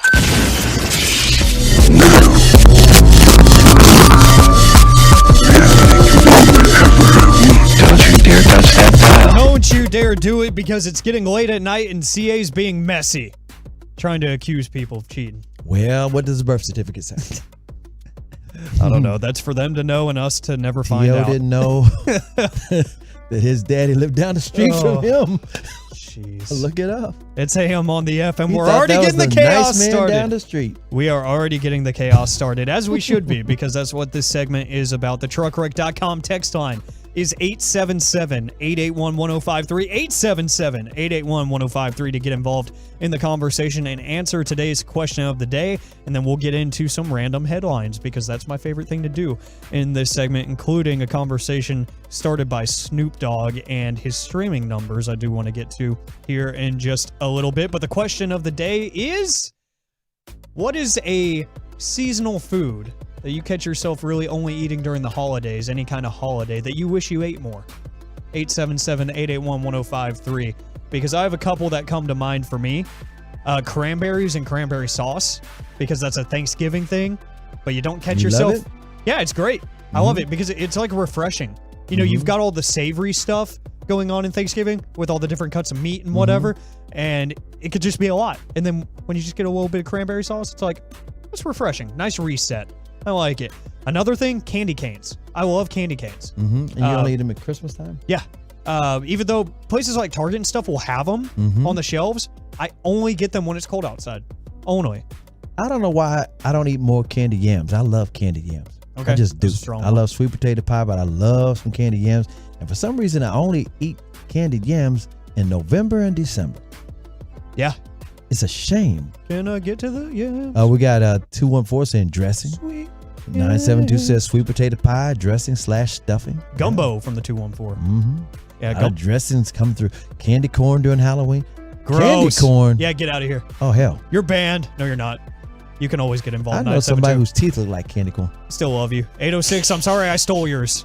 I'm sorry, but cranberry sauce is great. At least we agree. See, we all get along here. Yeah, you share. Even though the 972 likes candy corn, yes, I'm still going to take shots at you, even though we love you.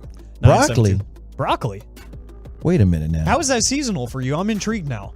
Like, what situations do you eat broccoli in? 214. I'd like to know. From the 972, and I see they put an emoji like a winky face after, so I'm waiting to see what the follow up is here. 972 says pecan pie. I think I have a good guess.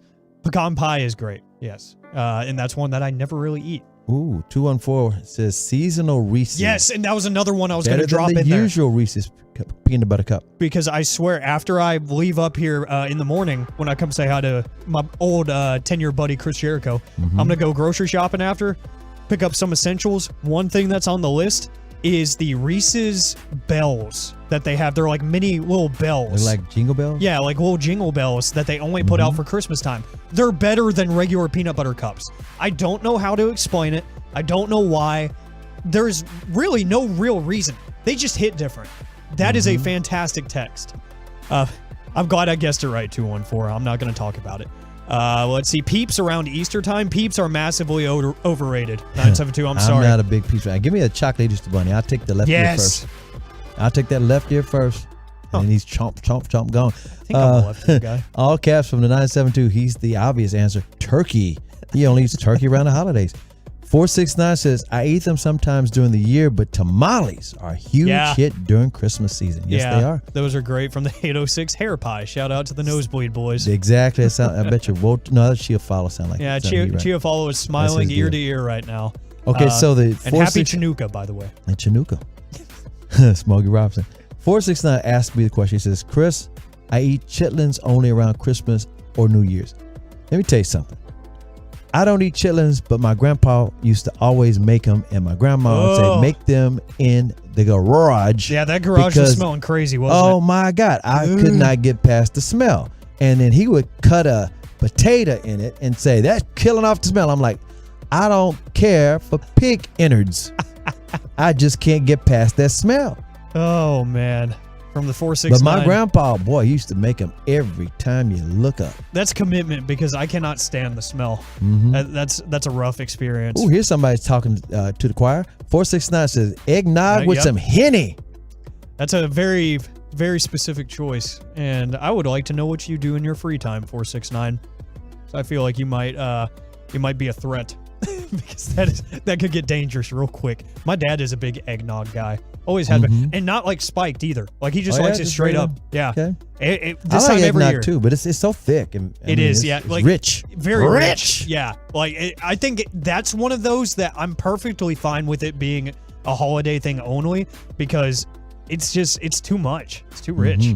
Oh, we got a 903 says that Reese's peanut butter eggs have better peanut butter ratio to chocolate. Yeah, the eggs do. That's a great point. The eggs are fantastic. 214 says, you eat pig feet, Chris? No, I don't eat pig feet. I do eat pork, but not the pig feet. In fact, it reminds me of Chris Rock joke. He said, yeah, I want that pig feet at the store. The one with the nail. It's disgusting. It is. It's like, put an ankle bracelet on that pig foot. From the 817, white chocolate covered Oreos. They're only out around Christmas. I can vouch for I loved these as a kid. They're so good, man. Ooh, 214 says those Christmas shortbread cookies in a bag. Those are pretty good, too. Yeah, those are good. Gingerbread. I'm a big fan of gingerbread, too. Yeah. Let's see. 972, can we have a talk for a minute? Is everything okay at home? Hot chocolate with Jaeger? Oh. Is everything okay? And then 2. He's drinking it off his mind.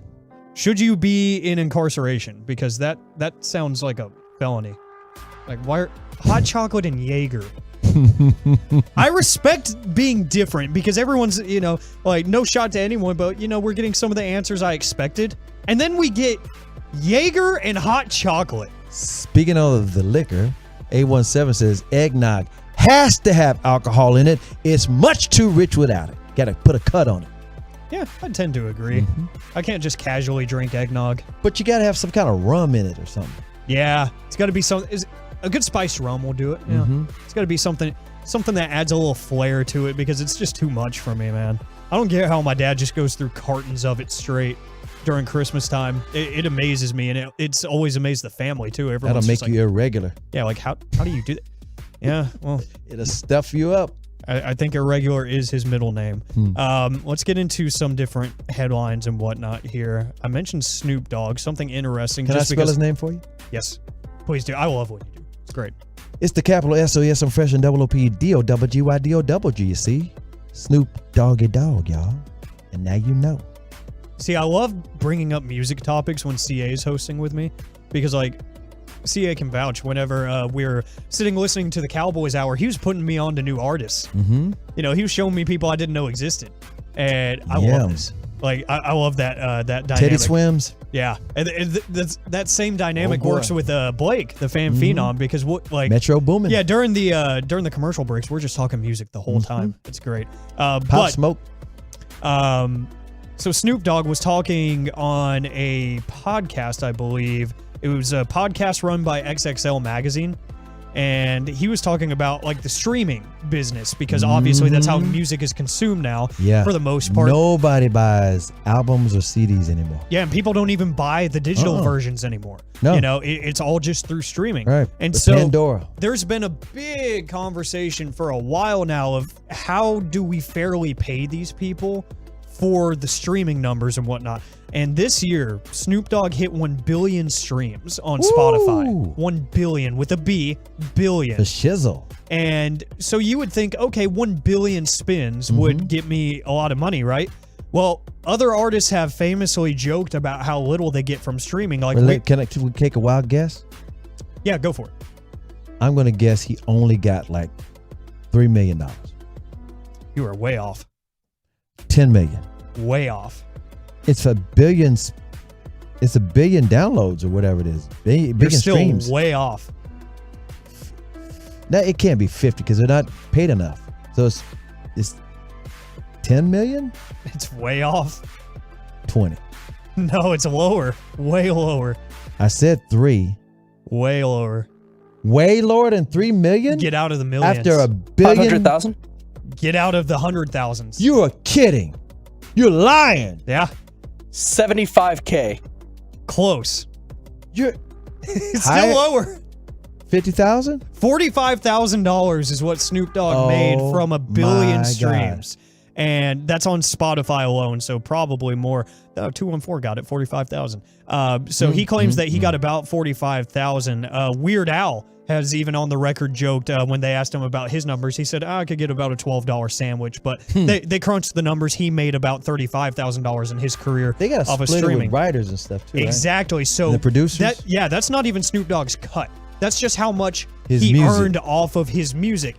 That has to then go to managers, team members, producers, writers, Dr. engineers, anybody who is attributed to the song or the DOC. label has to get a cut of it. So you could guess that Snoop probably made somewhere like $8,000 to $10,000 at most off of his streaming. He smoked that up in one session. He did. And he tried to lie to us and say he was going to stop smoking, but it was a fantastic marketing tactic. Yes, it was. For like a those grills. smokeless grill. For those grills, he got him a new grill, and people are buying them too. Yeah. And we're not talking about his teeth. And the reason this is such a big conversation La-di-da-di-da. is because an estimated 84% of the music industry's annual revenue comes from streaming alone, and these artists get next to nothing for it. So there's been a conversation for a long time of how do you monetize that in a fair way that isn't screwing over the industry and screwing over the streaming platforms, but isn't, essentially a middle finger to the artists, because especially these younger artists, these newer artists, that they're not getting 1 billion streams in their career. At first they're starting off with 500,000 streams, and it's like that's a big deal still. That's a lot of streams for like a 21-year-old up and coming artist. They are making literally probably $2 off of that. So it's just concerts? Yeah, it's all through concerts, through the label deals, the record deals that they have, merchandise. That's always a big thing for some of these like mid-tier artists is merchandise sales.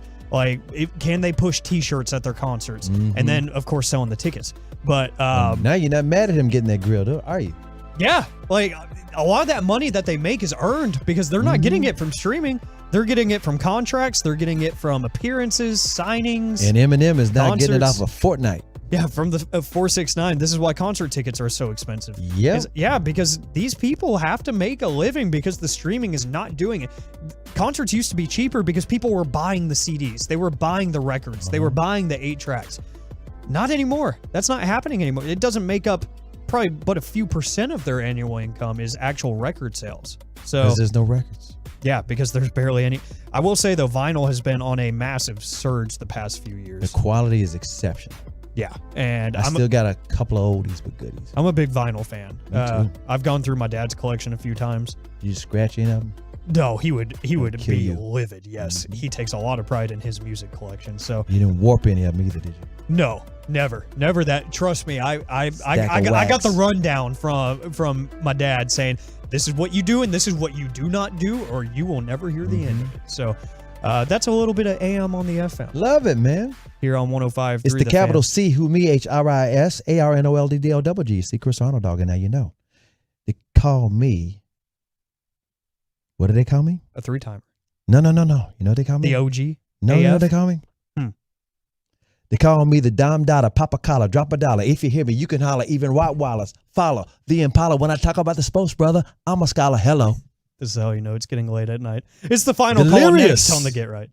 Coming up Tuesday morning on Sean and RJ, we celebrate the filthy win with Jerry Jones live at 8:30. We have a Green Day ticket giveaway during the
Health.com. Exclusions and limitations apply. Visit our website for details. Reggie was a nurse for 16 years. I had become very burnt out. I wasn't making good money. Then it happened. There was an ad for My Computer Career, and it just spoke to me. My Computer Career was the best decision he ever made. I could study anywhere from my laptop, and I was working in the first couple of weeks of me being in class. Reggie hit a home run. The field is teeming with jobs. Become an IT pro in just months with zero experience at mycomputercareer.edu. The school is amazing. It's not rocket science. It's mycomputercareer.edu. This is one student's experience. Individual results vary. I picked 5 other teams tomorrow to beat them straight up. Anyone know a good couples counselor? Because you Mahomes. I'm sorry. You're lazy fallback. It's not lazy fallback. You're safe. Hey, I don't want to hear that bell. No more. Ring that bell. I don't want to hear no bell. We fight to the With death. Sean and RJ. Mornings 5:30 to 10, right here on The Fan. This segment of the Get Right is brought to you by Classic Chevrolet. Classic Chevrolet is leading the way to finish the year #1 in America. They're racing hard with year-end savings on over 400 Silverados. Shop them all at ClassicChevrolet.com. This is Texas. This is Classic Chevrolet. Find new roads and relax and enjoy the difference. One final time here on the Get Right on 105.3 The Fan. You just heard from Rigo Mendoza. Appreciate his hard work tonight. Alec Medford and the 3-time Hall of Famer Chris Arnold. Got you down. With you until the top of the hour tomorrow. As Reggie Atatula is enjoying his vacation, he'll be back next week. It'll be myself and the Fan Phenom, Blake Elliott, the Young Guns, taking over. Young Guns? Full show, 7 to 11 tomorrow right here on 105.3 The Fan. And we've been giving you updates on the Monday Night Football action throughout the evening. And the second of the 2 games has gone final. The Tennessee Titans just hold on to beat the Miami Dolphins 28-27. And the Dolphins had the Cowboys of the AFC title where they couldn't beat good teams. Now, apparently, they're not beating bad teams. Shots either. fired. So, 28 Cowboys play them in 2 weeks. Yeah, and hopefully this is a good thing, a good sign for things to come for the Dallas Cowboys in terms of the Miami Dolphins' lack of success here. Will Levis finished the night for the Titans, 23 of 38 for 327 and both 1 touchdown and an interception. That was 2 touchdowns. Yeah, he actually did have 2 touchdowns. One of them was just to the wrong team. Shots fired. Facts. Facts. Just spitting facts. Derrick Henry had 2 touchdowns on the night. DeAndre Hopkins had a massive night. 7 catches for $124 and a score. So Nuke looking like himself. And we mentioned that the Packers fell to the New York Giants 24-22 thanks to a game-winning field goal off the boot of Graham Gano for the Giants. The Packers' loss has created the first playoff berth clinch in the NFL. The 49ers have clinched a playoff berth to nobody's surprise whatsoever. But the math worked out to where they are the first team in the NFL. What's their record in their record? And the Eagles' record and the Cowboys' record the same? Yeah, they're all 10, the same. 10-3. All the same, but they have the head-to-head on Because they've beaten both the Cowboys and the Eagles. Yeah, on the other 2 teams. So the 49ers become the first playoff team this season. And for those who aren't keeping up, the Cowboys do not own the tiebreaker over the Eagles if both teams went out. Right now, the Cowboys have it, but the teams have to play out. And if the Eagles win all their games, there's nothing that the Cowboys can do because the Cowboys lost to the Arizona Cardinals, which is in the conference. If the Arizona Cardinals were to beat the Eagles, there you go. Or if Seattle were to beat the Eagles, more likely. But the Eagles have to lose another game for the Cowboys to win the East. It's the final call here on the Get Right, and from the 214, the Giants can maybe the Giants can make something happen against the Eagles. And 806 calling my bluff. Graham Gano is still hurt. I thought he was back, but that was Randy Bullock at his old age, still kicking footballs. Really? So there you have it. I didn't know Randy Bullock was the backup there that they brought in, but I thought Graham Gano was back. I'm glad I don't have him on my fantasy team still. because that would be bad. You see this in my hand right here? Yeah, I see a phone. And on this phone, I have some information to pass along to people who have beards and mustaches. I like information and I like facial hair. I see that you have a beard and a mustache. You could call I it that. see that Rigo has a beard and a mustache. Rigo's got better a than full Peyton beard. Russell's. I do, yeah. What would you call your beard and mustache? Would you call that a goatee? Yeah, goatee. Okay, Yeah. what would you call my? I got this one little thing right below my lip. You just got a stripe. Chin strap. Chin strap. I- No, chin strap. Or no, Chin oh, strap yeah, is yeah, ear yeah, to that's ear. right. Like a right, chin right, strap. right. Sorry, my fault. Oh, God. I thought it was goatee then. 877-881-1053. I thought a goatee was more around your chin. I just got it right under my lip, and Yeah, I've had that's this it. for a long, long, long time. It's a little proportional square. Like, Yes, kind of like a little. Yeah. It's like it's kind of long, so it's, Yeah. depends. 877-881-1053. What would you call this? In the meantime, I have found out, gentlemen, that you can compete if you wanted to in the World's Beard and Mustache Championships. I would And not you got qualify. time to continue to grow your facial hair out. From the 214, it's a soul patch. Yeah, that's what a lot of people say. Different people are saying soul patch. Someone else has called it something else, and I'm not going to say on the air, but it is what it is.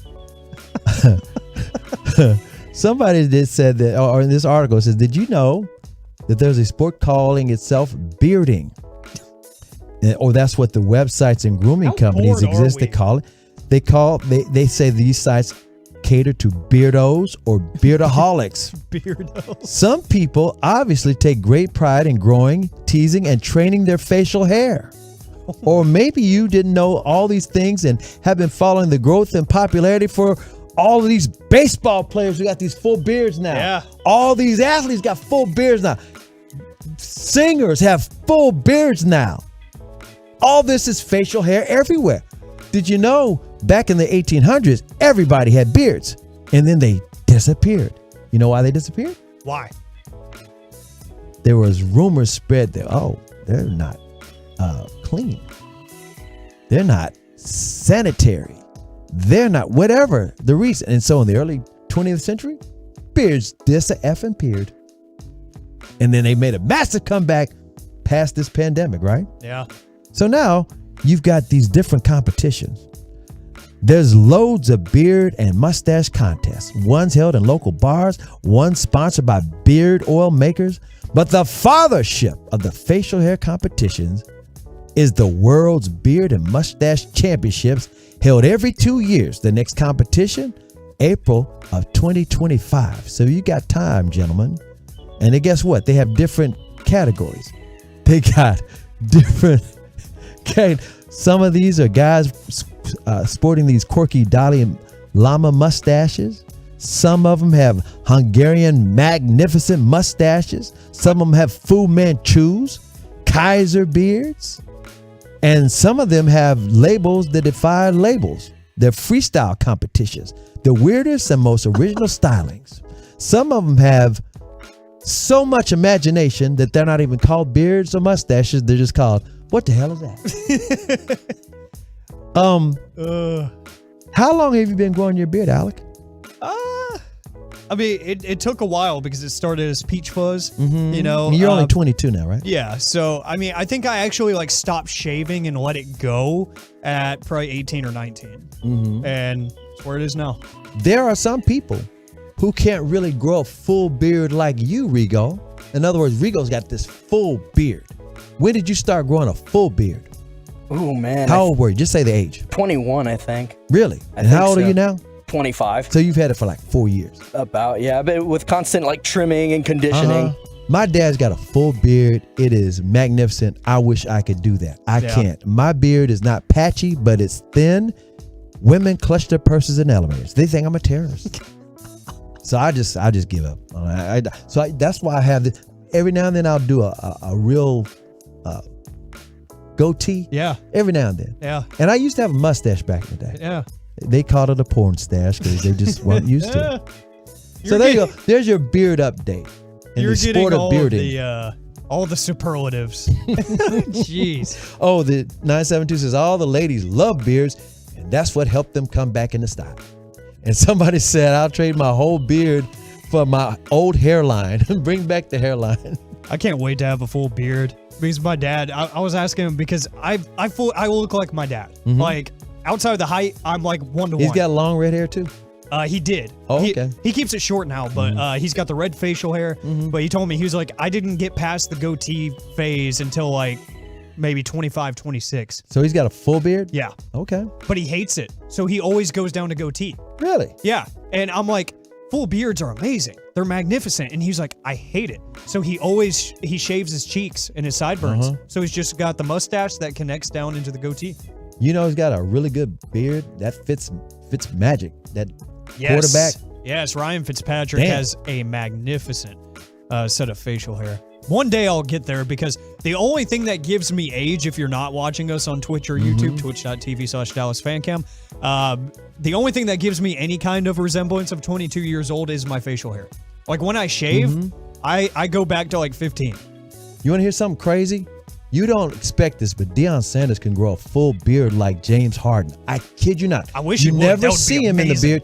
Every now and The then, blenders in the beard. Oh my God, That would be it's shocking. magnificent. He grows a full beard. You wouldn't think he could do that, but he could. That would be magnificent. I would love to see that someday. But So there's some beard conversation. Again, there's competitions, and you have until 2025 in April to prepare, gentlemen. That's what you get And at ladies. 10:55 in the evening on a Ladies Monday. out there. You get beard competition talk. But that's going to do it for us here on the Get Right, here on 105 Through the Fan. Appreciate you guys tuning in. I'll be back tomorrow with Blake Elliott, the Fan Phenom, from 7 to 11, full show. So this has been the Get Right. I'm Alec. That's Chris. He's Rigo. Until tomorrow, we'll see you then. Take your Turn It On, Leave It On fan experience everywhere you go with our Odyssey app. Proudly presented by Comerica.